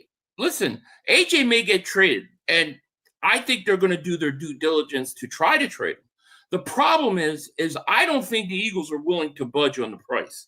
And Jalen Waddle trade just solidified what their asking price is. So I think what's going to happen is I don't think that they're ever going to be able to work out a deal. And I think he's going to abstain. And if he does get traded post-June, that's actually better for the Eagles. You want a first-round 2027 pick. You don't want a 2027 or 2026 first-round pick. But think about this, what you just all works out. If you trade that pick to the New England Patriots, I don't believe the Patriots are going to have the same type of season they had this last year. I think that's a 10 or a 9-win football team coming in. I agree. Yeah. That pick in 27 is going to be maybe a 13 or 12 kind of pick. I agree. Where you're going to be in that. And you're talking about a draft that's supposed to be much deeper. So I'm all for that. So, yeah, if he does get traded, hopefully it's after the draft. I don't want him drafted beforehand. Ask Mark, how is it the Eagles still have more cap space, even with all these? I don't know what that means. Triggers, yeah. The triggers. Mark's hopes and prayers never answered for those little boys. Mark, man, what is that? Okay, so the Cowboys can still pull out about $70 million in cap space, but what they've been doing is, as they've been getting players, they've been flipping and reworking contracts. They can go ahead and still take care of getting getting a wide receiver off the franchise tag, George Pickens. That right there will save them about $19 million. They still have something to do with Quentin Williams, who's still sitting here at 21. So between those two deals, you're looking at close to $40 million that you can end up flipping and having. So at the moment, there's not much to spend on. Now, Cowboy fans are kind of upset because they're like, where's Bust the Bank? Well, Cowboys have actually been pretty good at bringing in some talent and getting them to kind of take some pay cuts. And unfortunately, Jerry Jones is not going to spend a whole lot of money just for one guy. Well, we know the Eagles aren't going to spend anybody because they Timu shop when they go out in free agency. They're Timu shopping right now. I mean, who they signed the other day? Yeah, Hollywood. They may be doing it now, but you know when the time comes. Listen. Why would you want to go shopping for top dollar free agents in this class? No, free agency. This is so then they're doing so he's doing that's the right move then, right? Yeah, it is. Okay, there you go. Wait a second. There you go, baby. What'd you make of Hollywood Jackson being signed? A wide receiver 3, I like it. He's got speed. Obviously, it would be an unacceptable wide receiver 2, but I don't think that's why they signed him. So I like it, But it's the question is are they going to use the third wide receiver this year? Yeah, with the new offense. Well, you don't see. Well, then who cares? Well, they don't use them. The last 4 years, they've averaged 29 receptions. So but I mean, you're going to have a different offensive coordinator with different. I would hope a different strategy. Like you're saying that you think the reason they don't use that receiver and they don't throw over the middle is because the quarterback. I believe it's the coach. Okay, well then in 4 years they're not using it. Well then, wait. There's 3 things they don't use, and you explain to me. You think this new offensive coordinator? They don't throw screen passes. They don't throw a lot of passes to the backs, and they don't throw across the middle of the field. You think that's changing? Yeah, I'm hoping it is. I actually am hoping it is because I don't believe that was because the quarterback can't do it. I believe it was because they was told not to do it. All right. I got to ask this one, Mark. Mm-hmm. Jimmy Johnson was your coach, your Dallas Cowboy coach, right? God, I miss him. Man, he was my coach too. So Nicholas Sirianni, let me ask you about this guy. So A.J. Brown is saying all this bullshit. Why doesn't Nicholas Sirianni come in and just do this? Sit the fuck down and shut the hell up and play either here or get the hell out of here. Why doesn't that guy have any backbone to take control of his football team? When does that happen? Or does the inmates run the asylum here? What the hell's going on here? Are you allowing this? I mean, help me out here, Mark. Is that how you do it? It not just Jimmy Johnson, but it's also Jerry Jones is doing that too. When Micah Parsons laid his ass down on the table, that was it. He was done with them. That's where Jerry literally said, "Fuck you." There you go. You either play on the tag, I mean, the 5th-year option, or you get the fuck out. And the same thing can be said about Amari Cooper. Problems with him? We're going to send you to Siberia. We sent you to the Cleveland Browns for chump change and didn't care. So I can't. I haven't been there with that situation where he's players allowed to get away with that kind of shit. Billy, I mean, when does your coach act like a head coach and not a doorman at a strip club? I mean, you're asking the wrong guy. When does he step up, man? Look, I have my issues with Nick. I do. I don't know. Like to me, I have no concerns if AJ Brown has to stay in Philly one more year and he doesn't want to.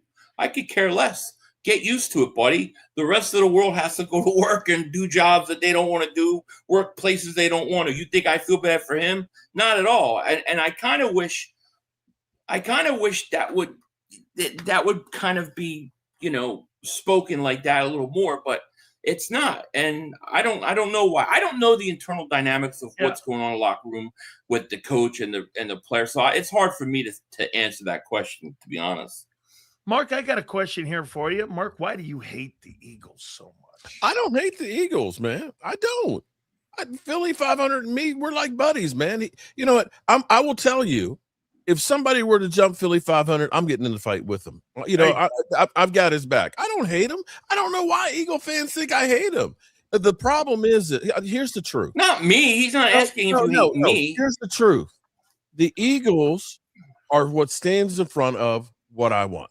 Okay. It's actually a bit of respect because I recognize you guys are a great team. I inspire and am jealous about what you guys are. I want what you have.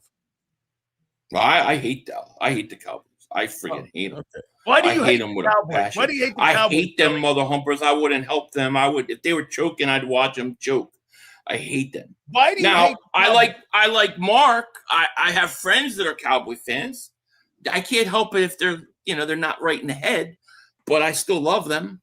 But I hate the Cowboys. No, that's an evil satanic organization who thinks that they're owed the world and they've done nothing to deserve. They think everything should be given to them and that we should always be on our knees for them, even though things have not been what they wanted for 30 years. So they can kiss my ass. That's how I feel about the Cowboys. Okay, well, Lane Johnson, his takeaways from the Sean Mannion scheme, Philly, very excited about the Shanahan implementations. Not as much isolation on OTs, easier on the edge, more wide zone variation, more play action, and bootleg. Screen game will finally be utilized. Sean Mannion, are you looking just say that? Yeah, just say that, right? There you go. Hey, what about this? What'd you think about Jalen Hurts' reaction to the new offensive coordinator? I mean, that was a completely different take than he had with Patullo, was it not?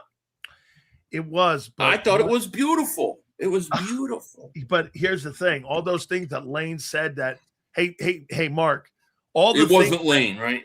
All the things that Lane said, the quarterback can't do. Really? So you don't think he can make a screen pass if need be? He hasn't in 6 years. He hasn't been asked to. Oh, you don't think he's capable of running a screen? Now we're going back. Come on. We're going back. You don't think he's capable of that? Hey, get this. Now we're going back to the 2024 notion that they didn't want to throw the ball because they had Barkley. No, they didn't want to throw the ball because they couldn't throw the ball, and it was exposed this year. Last year they were 29th in passing. This year they're 25th in passing. Nothing's changed, dude. Yeah, I think all this kind of talk. This is what I'm so happy about with this coordinator, because I think this right here. I think we're going to get to see one way or the other who's right. That's right, and I'm glad about that. And I'm good with that. And I'm good with that. All right, because I think it's the latest in a long string of guys that come in. It's a new year, new coordinator. And by the time the season is over, it looks ragged out. Where's the faded Super Bowl shirt? Hey, Mark, he says to you every year that you guys win the offseason. You know what we say? No, we don't. No. You know what? We do not win the offseason. New coordinator. Hold on. How can we win the offseason when we don't do shit? Well, that's why we don't understand. That's why we don't. See, that's why we don't understand the arrogance. Wait. There's perception and then there's reality. There is a cycle to this shit. The Cowboys are choke at the end of the season. The Cowboys are choker. They failed again. Then free agency happens. The Cowboys did absolutely nothing. They don't care about winning. We go through the draft. Everybody we draft is a D or a C. They reach for somebody. And then by the time training camp gets here, all of a sudden everybody starts saying, well, the Cowboys are Super Bowl contenders after trashing us all off season. I have never gone through and said, yes, we've done great things. You mean letting Tony Pollard go? That makes us a Super Bowl contender. What are you talking about, Philly? Every year. No, you not me. Go into free agency. Not me. And nope. Mark. Every year, Mark does this. Free agency, he goes into free agency and he's excited. And then he's depressed. Then he's depressed. You know the videos are out there. Wait. Am I going to be able to answer or what? Go ahead. And then look you off. Go ahead. All right. Mark, every year he starts. He's real excited. Free agency's about to start. Here goes Dallas. They do nothing. He gets depressed. Then he starts to tell himself and talk himself in to what they actually did were really good moves. And then we get into August, and Dallas is this mighty team again, only to see them stink in the regular season, choke in December, and then Mark go off on Jerry Jones. That is a true cycle. Mark, you do that every year. You can't tell me you don't. And in response to that, okay, is I am an optimist. I am a glass half full guy. And so when Jerry Jones throws us the shit, I try and make the shit shine and say, here's what they were thinking and here's why it might work out. But it ends up turning out the shit sandwich is literally a shit sandwich. And then reality sits in. Philly, say something nice about the Cowboys. I think Jerry Jones is should live forever. I want to play a small game with you guys. You guys got no more games. Wait. Mark and Philly, we're going to go back and forth here a little bit, and I want to see and get your perspective on the upcoming season here. So, Mark, I'm going to go W and L, and I'm going to do the same for Philly. And I'm going to do the same for Big Sills over here. So, Mark, do you think you split with the Giants, or do you think you sweep the Giants, or what? Sweep. If Dak's healthy this season, sweep. Philly, do you think you sweep the I think we sweep the Giants. I do. Okay. I think you guys split because you always it's NFC East. Mark, what do you think you do with the Eagles this coming season? Split or sweep? Split. Split. Okay. What about you, Philly? You ain't giving them inch. Sweep. Sweep. Okay. Washington. I ain't giving Dallas an inch. Washington, Mark, do you think you sweep or do you think you split? Sweep. Sweep. Okay. You, Philly. Split. We always split with Washington. I think you okay. So far, Mark's got 5-1. Philly's got 5-1. I got 3-3. Cowboys. Mark, do you think you beat the Cardinals? Yes. Okay. Philly, do you think you beat the Jacksonville Jaguars in Jacksonville? Yes. Yeah. You do. Well, it depends when it is. If it's early September, I think that changes everything. Play with me here. Do you think you beat them? Yes or no? I'll say yes if I have to. Okay. And I'm saying no. Of course. Hold on. Don't go there like that. Hang on here now. Of course you are. Hold on here. Mark, do you think you beat the 49ers in Arlington? No. No. Okay. I don't either. Let's see here. Philly, do you think you beat the Los Angeles Rams at Lincoln Financial? Yes. Yes. And look, that I have to say that. When have they beaten us? We've owned them. Now I'm supposed to just give that away? We've got a great winning streak against them. Let them beat us, and then when they beat us, then I'll say they could beat us. But until then, no. We beat them. Okay. Mark, do you believe that you beat the Jacksonville Jaguars? Is that at home? It is in Arlington. Yeah, we beat them. You beat them. I don't. Let's see here. Philly. Do you believe you beat the Seattle Seahawks at Lincoln Financial? No. Okay. Because for the same reason I said with the Rams, I'm going to say with Seattle. We can never beat Seattle. So until we beat them, I'm not going to say we can. Okay. Mark, do you believe you beat the Houston Texans? Yes. Okay. That game's in Houston, too. I think that's going to be a tough one there for you. I think that's an 3 L. hours south down the road. You're going to have It is down 45. I get it. Philly, you think you beat the Colts? Yes. Okay, I agree. I don't care where it's at. It's at Lincoln Financial. All right. Do you believe you beat the Seattle Seahawks in Seattle, Mark Holmes? And that's like playing inside a jet engine, man. That place is loud.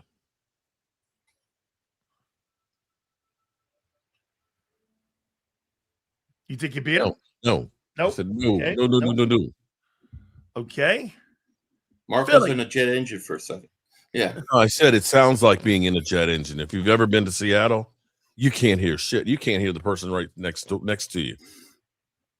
So do you believe, Philly, you beat the Chicago Bears?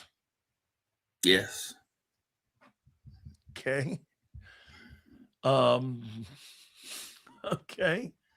Let's go over here. I think they take a step back this year. Do you believe you beat the Tampa Bay Buccaneers, Mark? Yes. Okay. I agree. Billy, do you believe you beat the Pittsburgh Steelers? Yes. Okay.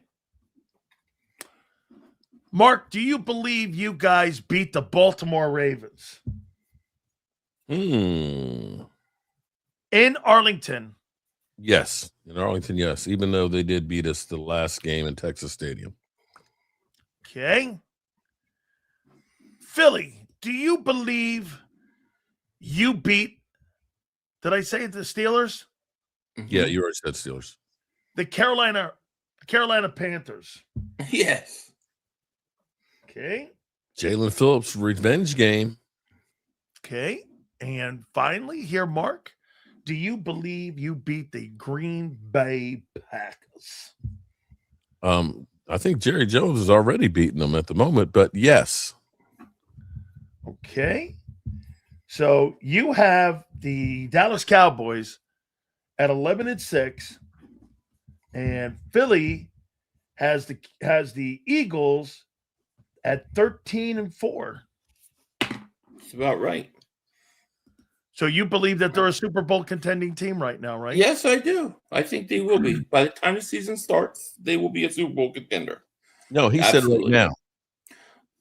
Well, I mean, no, right now I don't, because they got too many holes they got to fill. They need an edge rusher. They need some help. Those other teams need work too. So I think, what you're saying is, Mark, do you think the Cowboys are a Super Bowl contending team? No, not right now. No. Well, what will they now? The next question is for you, and I'll get to Philly. What do you have to do to be a Super Bowl contending team?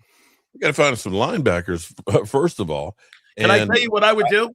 I would move up in that draft and get Sonny Styles. Ooh, okay, that wouldn't be a bad thing. We've got some money we can work with. We got some trades we could possibly make, and there's a draft. But we do need more talent on that defensive side. The thing I worry about is that the Cowboys are actually ignoring the offense. And typically when you're not getting better, you're actually getting worse. So the offense may come back down to earth more. Your defense is really going to have to pick up a lot of slack. Philly, what do you have to do to be a Super Bowl contender? I think we need one. We need to get an edge rusher. We still need an edge rusher. 2, we got to get that offensive line fixed, and I think you do that through the draft. but we need reinforcements on the offensive line. And then 3, you got to get a safety that can come in and play. He doesn't have to be great, but he's got to be decent. So those are the 3 things. If you get that taken care of, I think you'll be ready to go. Hakeem Messidor wants to play in Philly. Okay. He told me this. Okay. So he wants to play there. I'm telling you, Mark, if I'm the Cowboys, I trade up to get that kid Sonny Styles and put that kid at linebacker. That will transform that defense. That kid ran a 4.43, and not just his combines. That kid's tape at Ohio State was freaking off the charts. I mean, he is a talented-looking player. I mean, and you're in the room because I think he's going to go somewhere like at 8 or 9. You think Jerry would make that move and give some equity up to move up into the draft to do that? I think after the Morris Claiborne, where they moved up to try and get him, they used the first and the second, I don't think he would. I think you're still going to look at probably a really good defensive player with Jalen Waddle being traded for Miami. Miami is going to definitely need a wide receiver, and they may end up, taking one of those. I think he's just going to gamble on who falls to him. Philly in the draft. Last question here for you guys. Philly, so is there anybody in the draft that you're eyeballing? And by the way, Master Doofus, the guy's a Miami Hurricane. I talk to Mario every day, so eat. You know what? Is there a guy in the draft you want? I would like to get Kenyon Sadiq or the guard from Penn State. That Ione kid or something like that? Yeah. I want two of my first 4 picks. I want to be offensive linemen or the safety. I like that safety from Oregon too. I gotta tell you, I just don't think the Eagles will pick a safety in the first round because they've never done it. But I would say those 3 guys probably would be it. You wouldn't go with the tight end from Oregon, Sadiq? Yeah, I would. It's Sadiq. Is the Sadiq the tight end from Oregon? The safety from Oregon. Those 2. Sadiq is the tight end from Oregon. And then I like that offensive line, the guard from Penn State. I would like to get a top-notch guard. Well, boys, on the way out, I want to do this. Mark, you have been without a doubt. I mean, I get more people commenting about you and your hatred. My hatred. I got nothing but love for you guys, man. And I show up even when I know my head's going to get knocked off. Well, it hasn't been lately because you've been watching all the drama, and Philly's had to really kind of take a lot here. Oh, I've been double moonwalking that ass. What are you talking about? I ain't worried. Walking that ass. I ain't worried. I haven't heard that too much lately. That catchphrase. Yeah, because Mark, it's called the Offseason. Oh. You understand? We talk. I don't think I heard a lot of that during the season last year. Talk crap during the season. Oh, not. When you disappear and you start drinking and poor me. Why do I even come on the show? Why do I come on the show? But when it's the off-season sales, you see that and you're 0-0. They act like they're about to go to another Super Bowl. You see that? I do like the Woolen sign. I think Woolen. I do too. I think Woolen is a good sign. I do. How about the Andy Dalton one? The only problem here's the problem. I love the Andy Dalton one. I don't know why you don't like that, Mark. I mean, you're not asking him to start. I think it's a good move. They need a backup. Mark doesn't understand that they're about to trade Tanner McKee and get another mid-round pick, hopefully. Okay. So that's a good thing. Mark, how about this trade? Tanner McKee and A.J. Brown to the Jets. The Eagles get the 2nd pick in the draft. I don't think the Jets will do that one. I don't think that. But really, hey, you do that? No, I don't think they would do that one. 2nd pick in the draft. I wouldn't even ask for it. I'd look at that as AJ Brown's too old for that. I mean, they're literally starting all over because you're looking at probably a 2 to 3 year window. Yeah, but the other guy on the other side's not too old. Okay, that kid on the other side is great. No, he's not. Okay, I mean, hey, wait. I would say it would be a great thing. It would be great for the Eagles. I'll say that. But I think don't you think they want to tank? They traded Justin Fields away. They need a quarterback in New York. They do. Yeah. They do. I'll say this. You keep your second pick overall. Yeah. Just give me that 2027 first. Oh, that's right. You can't get it because it'd be after the fact because they're not going to make that. I want the 2027 first because it's going to be a top 5. The Jets might be the first pick overall next year. Well, that's why I want it. Imagine that, Mark. Mark. That's why they won't do it. Mark, here be your ultimate nightmare. The Eagles go on to win the Super Bowl. They trade A.J. Brown. They trade him to the Jets. And the Eagles get the number 1 overall pick. And then they could get rid of that stiff quarterback and get Arch Manning in there.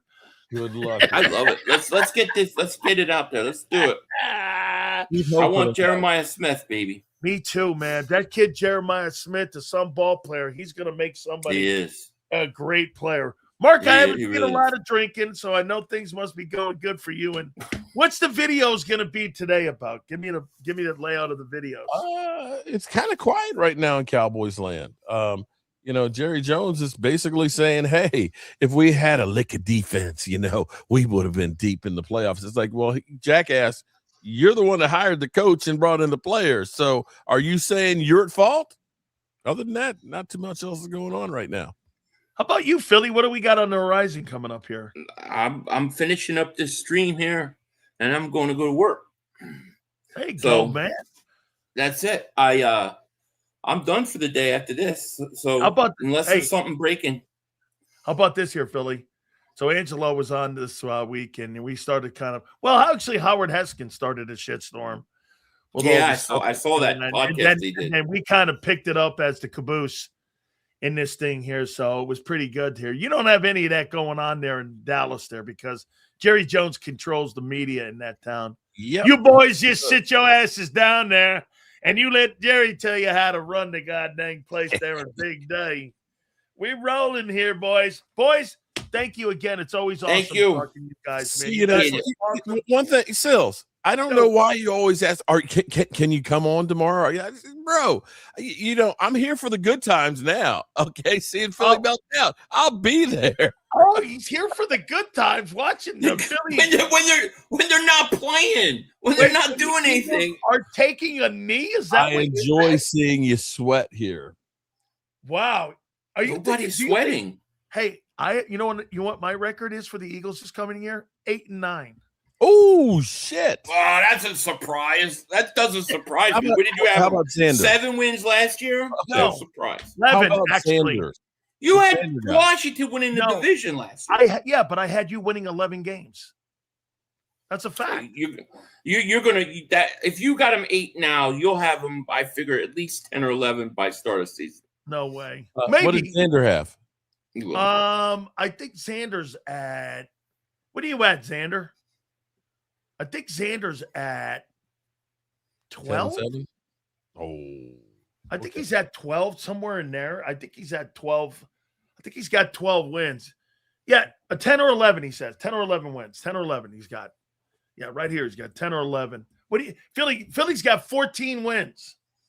Well, no, I know. They got work to do. Okay, assuming they do everything they need to do, yeah, about 13 wins is about right. So that's ready, right? If they do what they have to do, get the edge rusher, get the safety, fix that line, yeah, they're going to go 13 wins again. Hell yeah. My record for the Cowboys is 10 arrests and 7 convictions. That's awesome. I just love you. There you go. Guys, we'll leave on that one. Thank you. So Hell much. Yeah. You guys are awesome. And Mark, thank you for coming on here. Does that make you feel better? I mean, I'm just very considerate now because I always thought you were the guy in your mom's basement. But now that I know you're a big wig now, I mean, I'm just here for you, bro. I mean, I'm very grateful you're here. I'm very grateful that Philly talked you into coming on. There's nothing wrong being in mom's basement, man, because, Mama's always cooking something good, man. We got to pay rent. You got that apple syrup going, don't you? Well, Mark's always eating on camera, so, What's his favorite meal, Philly? Oh, it's definitely chicken wings, right? I would say. You always making wings during your game. During your games, right? It's wings, right? Pork ain't bad either there, bro. There you go. Chicken wings, brother. I'm hell no. I love them. Okay, hey, I want to sneak one last one. Yeah, he likes glizzies. He likes glizzies. Hey, you guys watch the NCAA hoop tournament? I haven't. I'll watch it here and there, but not super. Oh, so you're not into like what? Who wins the national title or nothing like that, right? Yeah. Ain't No, got I mean I'll watch, but I won't. I don't care. Yeah, you guys are more about the Eagles and about the Cowboys, and I love that. Here we go, guys. Yeah. Here we go. Here we go. I will see you guys soon. Thank you so much, brother. Peace. Oh, Lord. I appreciate these guys very much.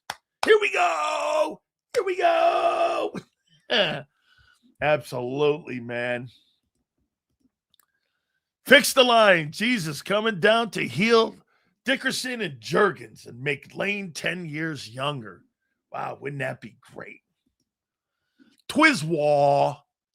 2 playoff wins for Dak. Misses the playoffs half the time. And he makes $60 million. Go figure, Twiz. Hey, Twiz, how's that work out? You know, my guy wins so much and he makes 10 mil less. All right. I know. You'd rather have the Super Bowl ring than $60 million a year.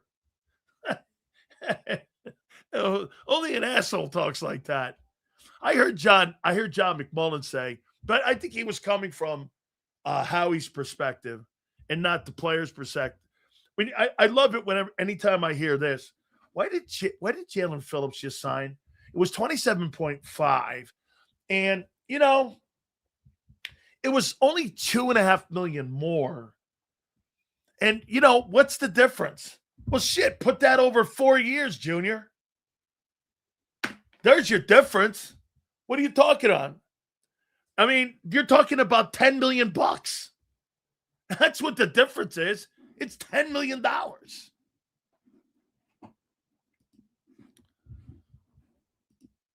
Yeah, Nova's not the same this year. Had a down year. Smitty took less. Not everyone cares about a couple extra peanuts. You clowns are ruining the game. Yeah, well, Smitty took hometown cooking. Good for him. No one else in their right mind does. That deal looks stupid now. It does. If to the rest of the league and the players in the league, it looks stupid. USF and the Natty? Come on, bro. Come on. They got to get by Louisville. I think they will, by the way. Then I think if they beat them, they got to play. They may have to play St. John's. Because they start in Buffalo. That playing game with Miami of Ohio's today, too, as well. Hey, Sills, who do you have in the sandbox for the draft class? I love that. Let's do that now. My 4 dudes. Sonny Styles. I think it's time. We'll do it now. Linebacker, Ohio State. I think he's the best player in the draft. Francis Magala.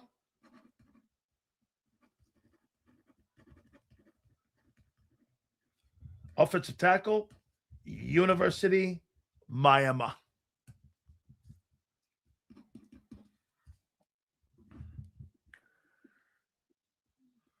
Caleb Downs.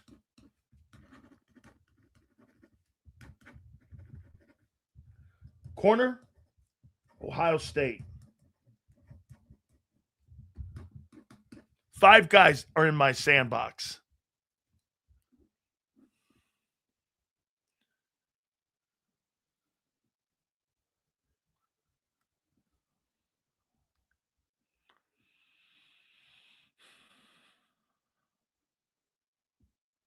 Maybe not.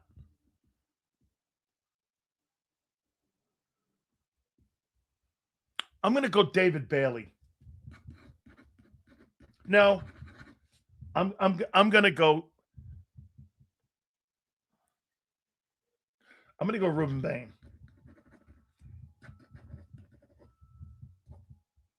Wow, I never thought that this would be this way, but so my sandbox dudes, as of right now, okay, my sandbox guys are Sonny Styles, Ohio State, Francis Magalo, University of Miami. Caleb Downs, Ohio State. And Ruben Bain, Miami. 2 schools, 4 players. Those are the best players, in my opinion, in the draft. Seals Lane says Stout is sticking around as a consultant for Philly. I like the move of Dalton.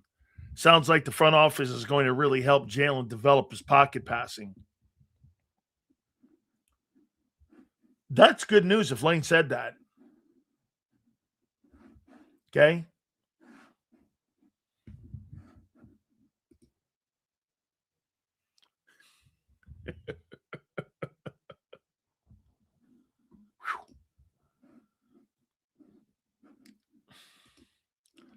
Mark Holmes is a carp feeding on eagle turds.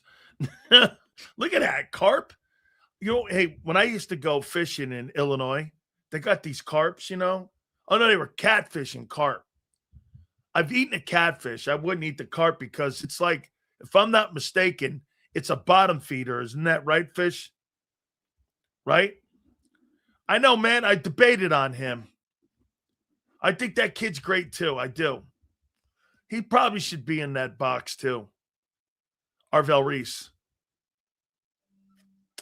He's a good-looking player. Ohio State. I'll put him in there. Still 2 schools, 5 guys. I never thought of it that way. I didn't look at it like that, but 3 Ohio State Buckeye guys are the best players in the draft, along with 2 Hurricanes. No wonder they made the college playoff. I want Bain or Down so bad. I think that kid Bain, and I think Ruben. Listen, I've had how many? Oh, let me show you guys something. So I got something here, and here's like the media guide for our 87 team. I want to show you something, which is really cool about Bain. Let me show you this. I'll show you how long I've known the family. Let me show you how long I've known the family. Let's see here. See this guy here? There's Tolbert Bain. That uncle. I played with his uncle at Miami. And I've known the family 40 years. I've known the family. There's Big Sills mug. How you doing? And so I've known that family a long time. I talk to the kid a lot. Bain has huge hit or miss potential. I heard John say they'll move him. They're not moving that guy at all inside. That's not happening. Says the Eagles should have gotten Cooper Rush. And I like the Andy Dalton thing. I'm good. All right. Imagine Sills with a mustache now. Look like a porn guy. I looked like a porn guy then.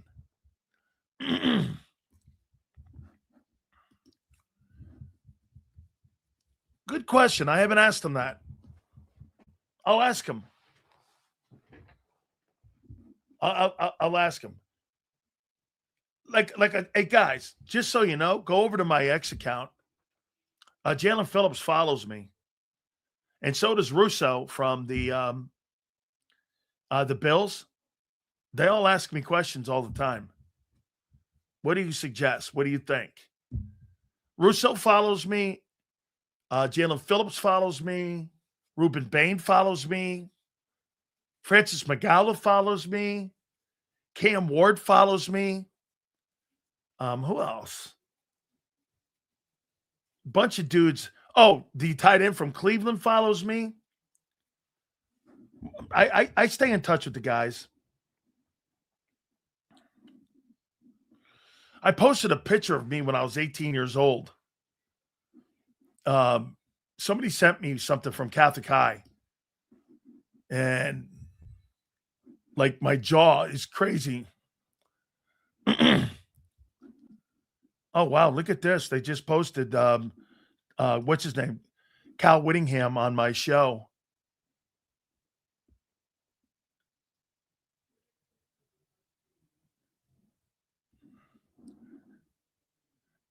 And yeah, so that was cool. Wow, the Rams got scared off from not making a trade with the Eagles. Wide receiver A.J. Brown, due primarily to his medical research on his knee. They got scared off by preliminary medical research. It was too much of an investment for a player at his age. Was being said by Mike Florio and Chris Sims. I don't believe that for a second. Boy, is that really... Mike Florio should be embarrassed for putting that out there. So Mike Florio is going on the air and saying that he got... And the Rams got scared because of AJ's knee? Who the fuck is Mike Florio to be the mouthpiece for the Rams? And to put that out there, so this is ridiculous. I'm going to retweet this. This is fucking ridiculous. This is awful reporting by Pro Football Talk on a player on the Eagles, A.J. Brown. Who the fuck is this guy on the Eagles, A.J. Brown? Saying the players damage goods? So the Rams said to you, so let me get this right. So I'm posting this. So the Rams said to you that A.J. Brown was damaged goods.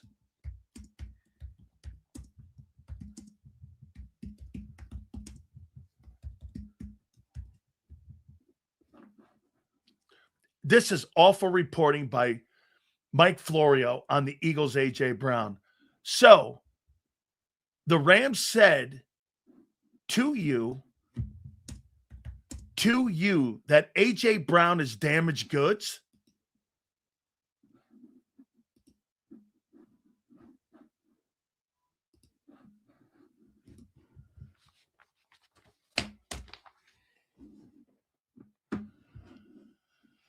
Whew. Man, that's ridiculous. All reporters tell the truth, so now you don't believe someone. No, I don't believe them. I didn't say I believed them. I think it's a dick move. Did you not hear me? You never listen, guy. I don't believe it. Jesus criminy. Sills, will the Birds put all their faith in Tank, or should they draft a bruising back? Dude, you got to come back with Barkley. Sills, did you play against Mike Munchak in college? Not college, in the pros. Tremendous. He played with the Oilers. And he was on that offensive line with Bruce Matthews. He was a sensational football player. Sills, with Dalton trade, could that reopen talks with the Rams, with them wanting McKee being Stafford's successor? I think they're going to look bigger than the medical research was Florio Googling an AJ quote after draining his knee in 24. I hope that dickhead responds, because he and I don't like each other. No respect for that guy. My buddy says crawdads are the best catfish bait. What do you think? I love crayfish, man. Especially down in South Florida. You down there, get a whole bucket of them, get that bait, put that bay on it. All good, bro. Yes. Yes. Could the Rams put that up because they see the Eagles as a top? Right. Me either. It's a snake. Absolutely. Seals, before your time, but Hannah, from tremendous player. One of the top 3 guards in the history of the National Football League is John Hannah. Absolutely. I mean, this is all for reporting by Pro Football Talk on the Eagles' A.J. Brown. So the Rams said to you that A.J. Brown is damaged goods? I'm praying that that's AI. I mean it. I'm praying that's AI. He has no physical results or MRIs. That's why he said medical research. Why would the Rams put that out? Bad press on AJ. Because you're trying to drop his market value so you can make a deal for him. All right, Seals. Random question. Who would you take out of Adrian Peterson or Bo Jackson? Not a thought. Bo Jackson. Seals, who's the toughest O-line you've ever played in your life? High school, college, or pros? That Oiler line, when they had Mike Munchak, they had a dude named Mack on it, and they had Bruce Matthews, and they had 2 other guys on that line. That O-line for the Rams O-line, when they had Hannah and who's the guy that came on here with us? Oh, the offensive lineman from the Rams. He's been on twice. He's a friend of ours. Ugh, slips my mind. Jackie Slater. Jackie Slater's been on. Jackie came on. Remember, he brought Vince Ferragamo on, and Jackie's a dear friend of mine. Yes, thank you, Kyle. Remember when Jackie came on? Jackie's been on, I think, twice. And he's a great friend of ours. And we really loved Jackie Slater. My wife loves Jackie Slater. I mean, 20-year veteran, one of the truly greats of all time. Damn, dude. So I don't believe that. It can't be true that Florio would put that out. If not football, what other sport would you have gone pro in? Baseball. Baseball. I was a top prospect for you heard Bobby Valentine. When Bobby was on here, they were scouting me for the Mets. They sent me to the Cape Cod League. I played there. They sent me to Missouri for the Show Me Camp, and I got sent to Normal, Illinois for the Duffy Bass Camp. And I was going to play baseball and football, but Coach Johnson didn't let me do it. That's one of the reasons I went to – I was going to play for a guy named Ron Frazier. Yes, catcher. I was going to play for Ron Frazier. Dude, one of the coolest stories, dude. So Jerome was a great baseball player. Hey, well, Bobby Valentine, he's going into the Mets Hall of Fame this year. And so I hit 286 and 18 homers and like 52 RBIs in the Cape Cod League. And dude, they came to me and they came to my grandparents, and the Mets came to my folks, and Bobby Valentine came. Now, we had an in because he's related to us, but Bobby, they were going like this, here's $56,000 or something to go into the Mets organization. And I was like, 56 grand or going to play football. So I chose football. It was a tough decision because I got invited to go to the camp for the Mets, and the Mets were going to put me in A-ball, I think down in Florida. I can't remember. But they were going to send me there, and we said no, so I went and played college football. I didn't play my freshman year at Maryland, but when I got to Miami, I played in a Connie Mack league during the summertime. And I did really well. Ron Frazier saw me, and he went to ask Jimmy Johnson if I could play baseball but I would miss spring training. Jimmy had none of that. Jerome almost made the team too. We were both hitting home runs off the Heck Center, which is our weight room facility. We were hitting 450-foot bombs, aluminum bats. We were fucking killing it. And Jimmy goes, you two clowns are not missing spring football. So we never had a chance to play. But that year they won the national title too. We made the team. We were going to make the baseball team. I knew I was better than the catcher they had. And Jerome was like going to be a DH or some shit. And Jimmy was like, yeah, these guys. And Ron Frazier said, no, they're going to start. We would have started, man. We terrorized that team. And then they said, no way. So we're walking back to practice, and Jimmy looks over at us. He goes, you guys thought you were getting out of practice, didn't you? And I was like, yeah, but I would have made the baseball team. We made it. We made the 1985 baseball team. They won the national title that year. We would have got national title rings in baseball. Crazy. I had a great time. Florio also hates Howie because Howie doesn't take his bullshit. Florio usually responds. Let's see if he responds to that. It's got to be AI. That can't be. Here, look. So listen, as a guy, I would never say this about an athlete. Hey, I was talking to a dude, and you know what they said about Max Crosby? They said his knee injury was worse than what it was. How the fuck would I know?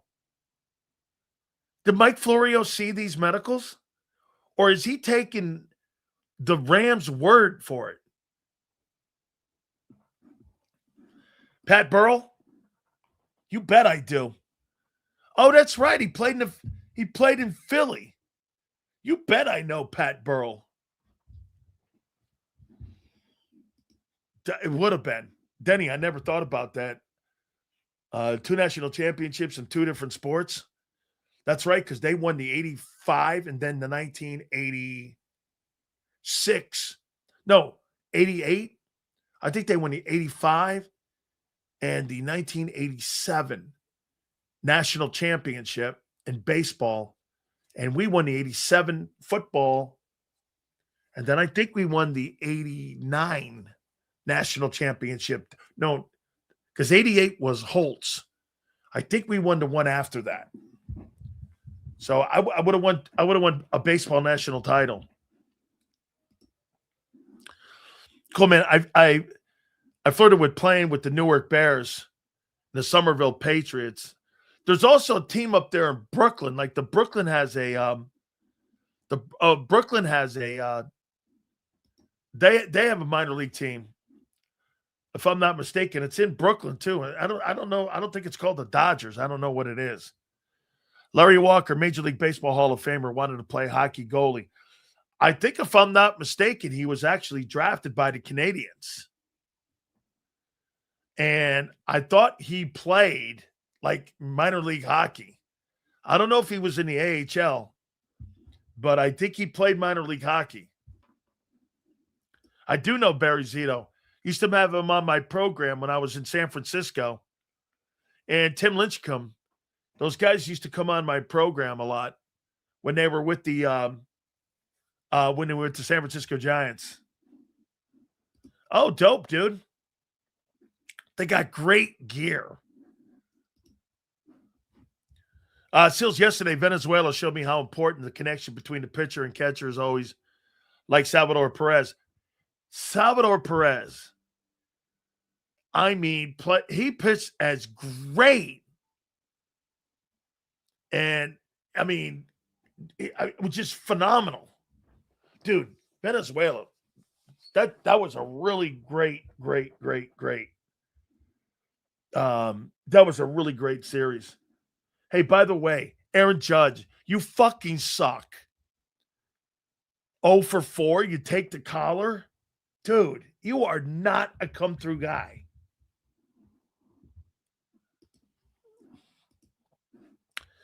Let's see here. Larry Brother was drafted by the Canadians. Larry focused on baseball around 16 and 17. His brother was an NHL draft pick, though. Pretty cool. Absolutely.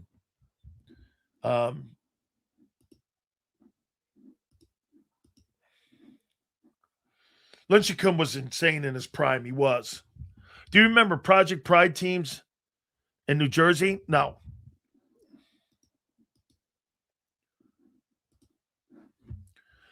Could have been a dual athlete in college. Your personality now fits better for baseball sales. Back then, not so much. Too violent. Man, I love baseball, dude. I did. I love baseball. I grew up a baseball fan. I didn't grow up a football fan. I grew up a baseball fan. I went everywhere. I can't tell you how many Yankee and Met games I've been to. 60, 70. And the old Yankee Stadium. And the old Shea. You really think Zander's right about the Commanders being the Sixers? They're sure acting like it. Here's the cool thing about baseball. So, like, get this, guys. If you play one game,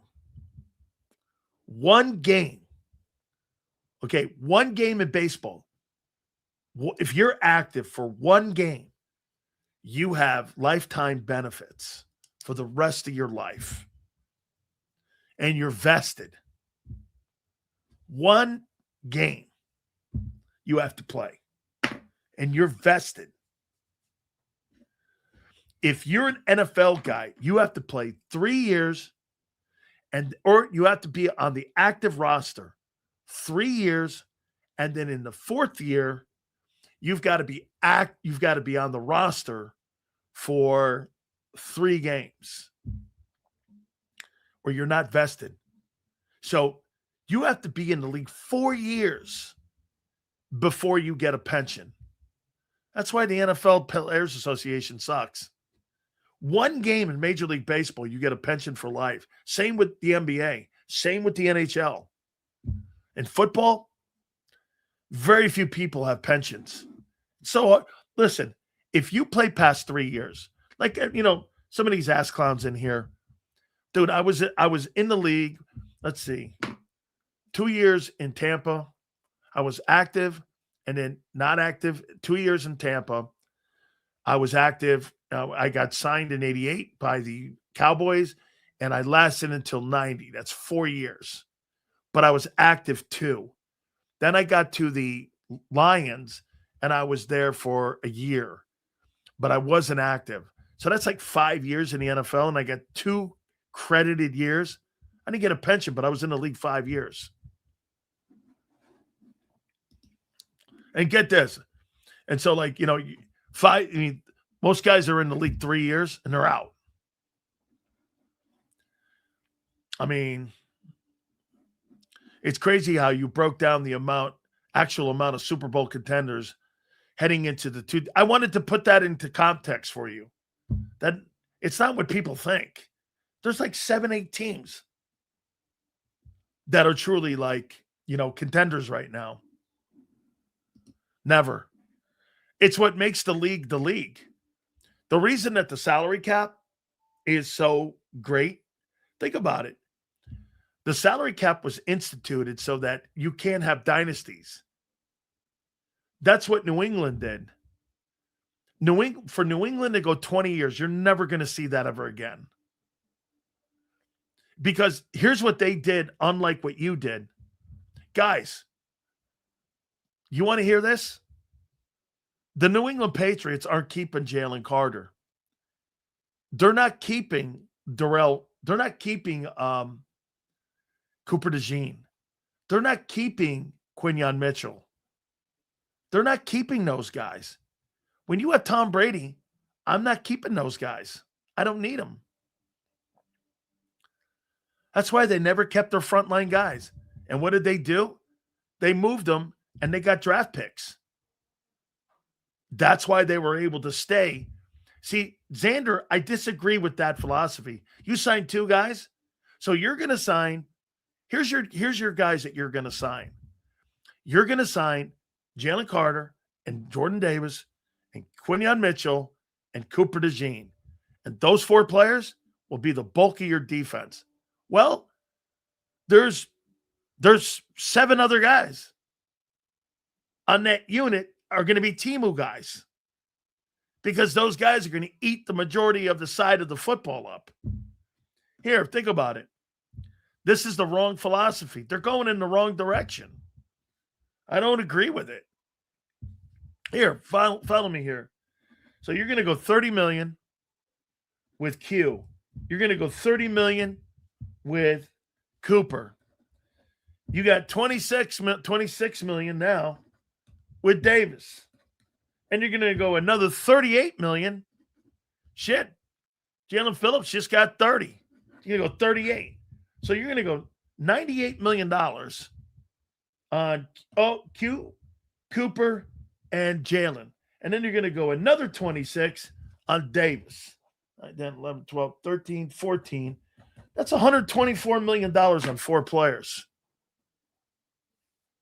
And I don't care what the cap goes up. That's 124 on 4 players. What about the other 7? Are you going to bring 2 more guys in? You're going to hope to hit in the draft? I mean, 4 dudes you're signing as of right now. You don't know if Jalen Carter's going to, or John Campbell's going to be another guy. And you're going to pay him too? So you're going to start loading up that side of the ball and paying all those guys on that side of the ball when nobody pays for defense today. Defense is a luxury. I think it's the wrong philosophy. Now, look, I get it. Moving off of guys, that's what the Patriots did. That's what the Kansas City Chiefs are doing. They moved off of Snead. They moved off of Trent McDuffie because they got Mahomes. They've moved off of all the money guys. They moved to Ty. Look at who they've moved off of. Tyreek Hill, Snead, Trent McDuffie. They moved off all them guys because they got Patrick Mahomes. Hey, 1 down year for 3 Super Bowl wins? Oh, good. They got 3 Super Bowl wins and 5 appearances, and they got 1 down year. Yeah, whatever. NFL had no cap. Who would be the Dodgers' top spender?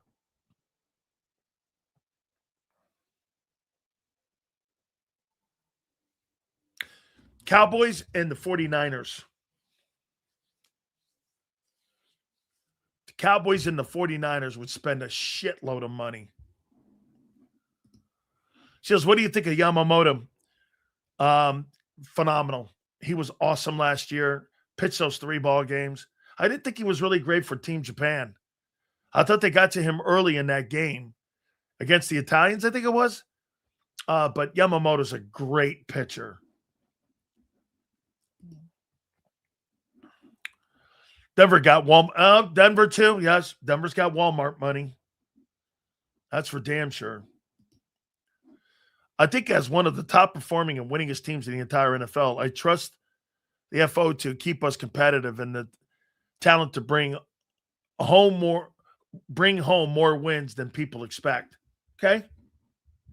Like I said, though, okay, you're going to sign 4 guys, dude. In the next 2 years, you're signing 4 guys. And you're going to spend $125 million on those 4 guys. Okay? I mean, hey, by the way, Jalen Phillips getting 30. Jalen Carter's going to get 35 or 38 million. You're going to have to pay him. You're going to have to pay him north of 35 million. That's big money. New England and the Chiefs benefited being in those terrible divisions. Eagles aren't as fortunate. Well, I don't really think that the NFC East has been anything to sneak at or sneeze at. Do you think lately? That's a good call here. Let's take a look at that. How many years in the last 5 years have more than one team from the NFC East made the playoffs? You didn't have all but one team this last year go to the playoffs. The year previous, the Washington Commanders and the Eagles went. The year previous to that, I believe I don't think the Giants went in 23. In 2022, I think the Giants and the Eagles went. So there hasn't been a lot of winning in the NFC East as of late. But I do think the division's getting better. I do. Do you think Rosenhaus lets Carter sign the extension this year? I don't. If that were me and I was advising Jalen Carter, I would not have him sign a contract. I wouldn't. Jills, I like your philosophy on the Patriots. But the one question I have is how do you do that when how do you do that when you don't have Tom Brady? It seems I only a few quarterbacks can set a team to do that up. That's correct. Philly, when you have a well, then Philly, think about what you're saying here. Sills, I like your philosophy on the Patriots. But one question I have is how do you do that when you don't have a Tom Brady? It seems only a few teams can set a team to do that. You're correct. It's all good, dude. Here's Philly, you're right. But here's the thing. That means then that you don't think of Jalen Hurts as Patrick Mahomes. And you know he's not Jalen. Jalen's not Patrick Mahomes. He's a good player, but he's not in that room. Okay? It's all good, Philly. Appreciate it. But, yeah. But wait a minute here. I'll show you something else here. So look at what Seattle did. Seattle didn't want to pay $50 million for a quarterback. They paid $30 million. So they got they got half of Dak's salary in Sam Darnold. There's $30 million. They saved $30 million not having to pay Dak Prescott in Seattle. Where do you think they put that money? They put that money where? They put that money in like the O-line on defense, and they don't have to spread the money around. When you have a Tom Brady, or you have a Patrick Mahomes, or you have a Justin Herbert, or you have a Josh Allen, that's why the Bills don't do dick up there. They don't spend any money. Just, JSN hasn't signed a contract yet. JSN's going to make $40 million. Him and the guy in Cincinnati are probably the best receivers in the game right now. JSN got better when they moved off of DK Metcalf. Patriots also drafted so well. Really? Who did they draft well on defense? Hightower? Vince Wilfork? Okay. I don't remember any big-time edge rushers in New England, do you?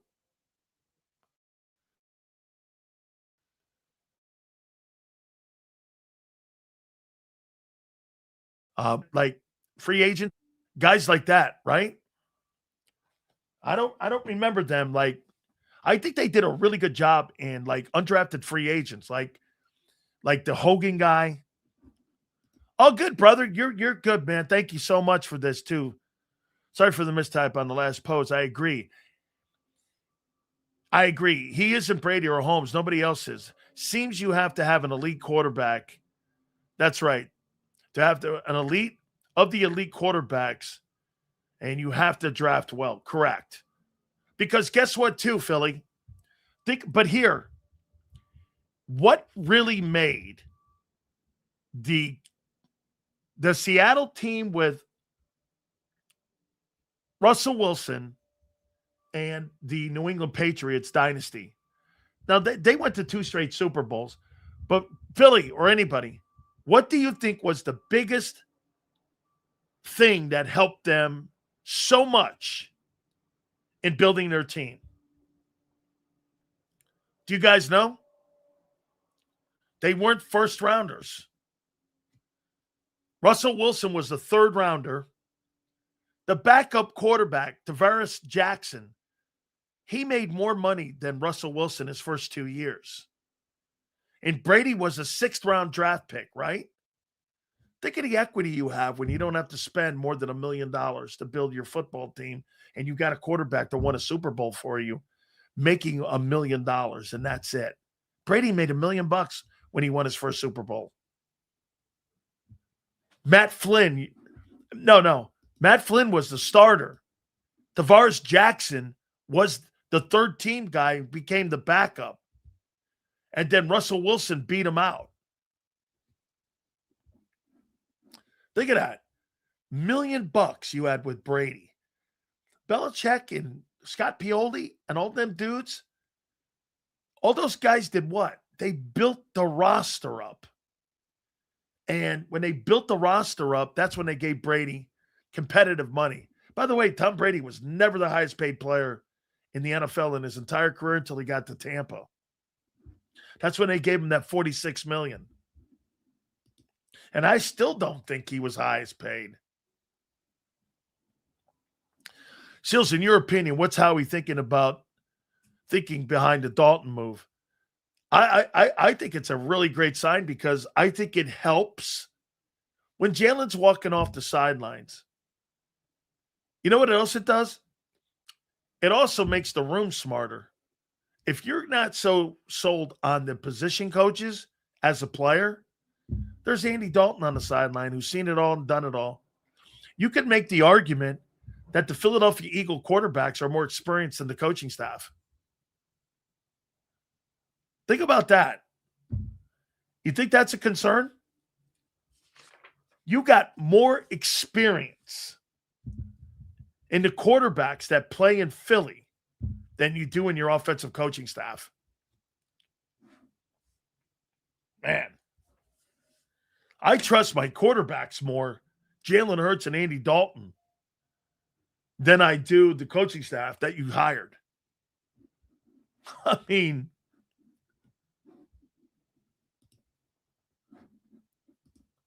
Matt Flynn got that contract because of Aaron Rodgers.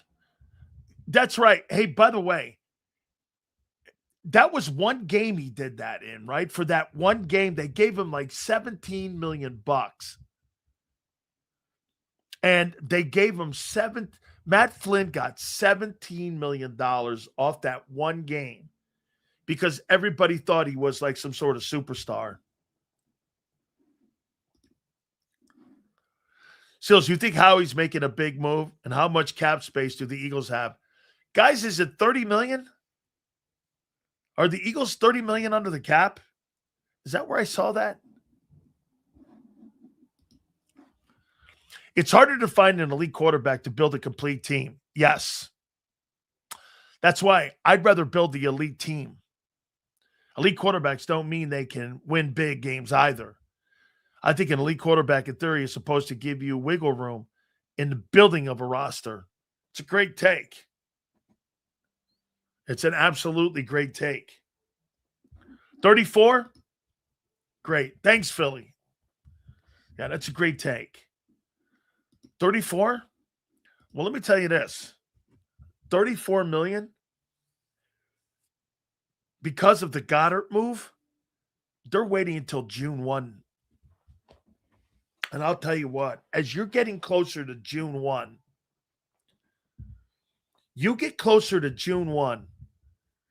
man, there is going to be so much excitement in what may or may not happen with AJ. I'm sorry. I think he's gone. I think Howie is smart to know that Tanner might get you more now than with the weak 2026 quarterback prospects and a weak free agency quarterbacks. I think you're right on that. I think next year it's going to be a great draft class. Okay?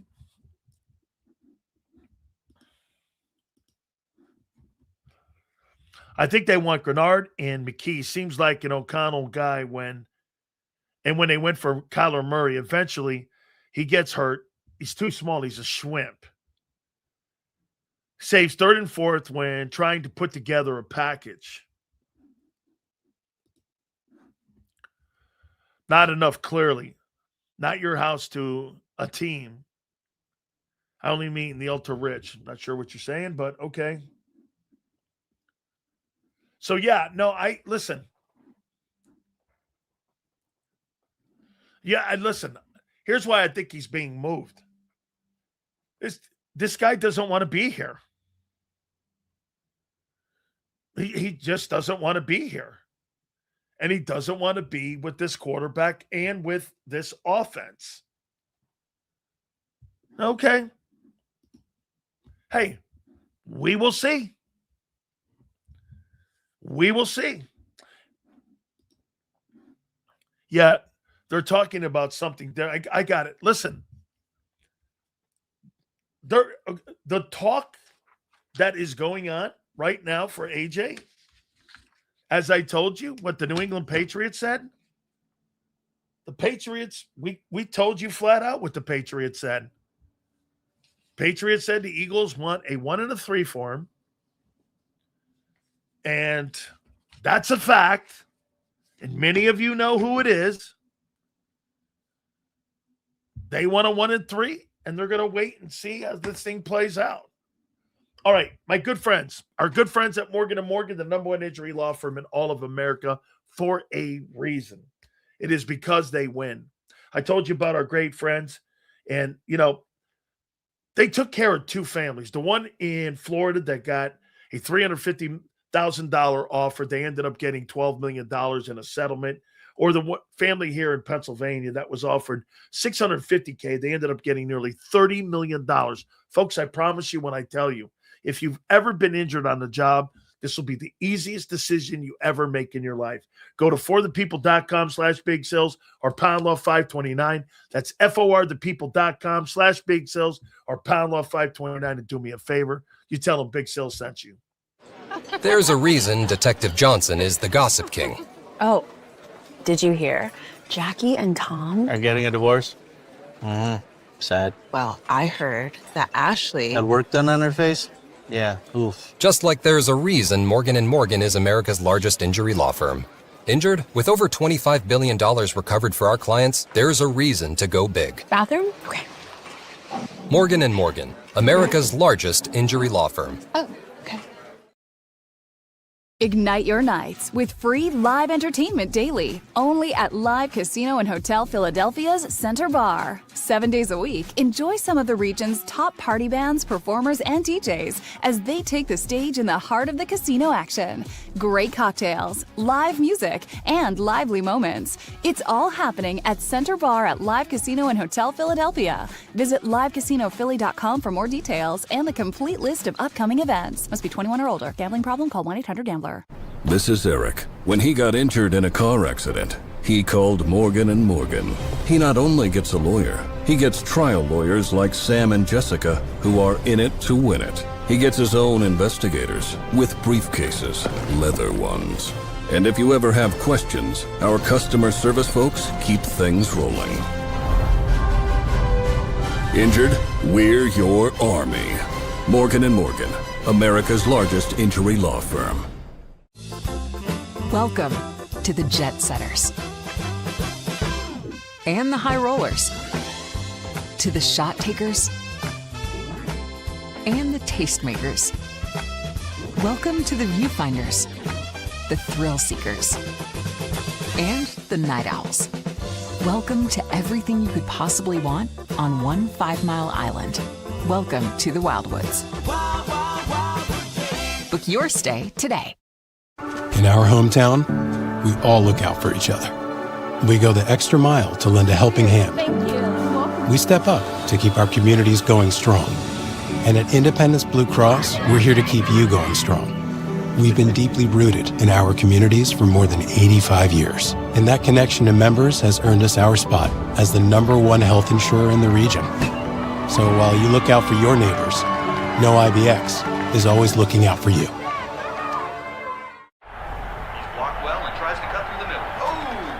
Your gut says Miami is going to win, and you should take the over. Your gut also said your NFT selfies would only go up in value. They didn't. But your head is on Sports Grid and knows the QB is in concussion protocol. The backup has a 45 QBR against the zone coverage. The New York D has the most sacks in the league. So yeah, trust your head. It's smarter to be on Sports Grid. EAGLES. Eagles.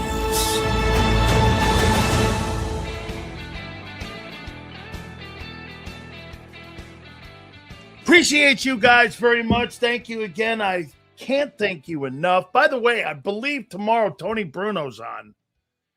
So we're going to have Tony Bruno, and I think also Howard Eskin's going to join us too. So we appreciate each and every single one of you. 2 to 6 tomorrow, and we shall catch you on the flip side.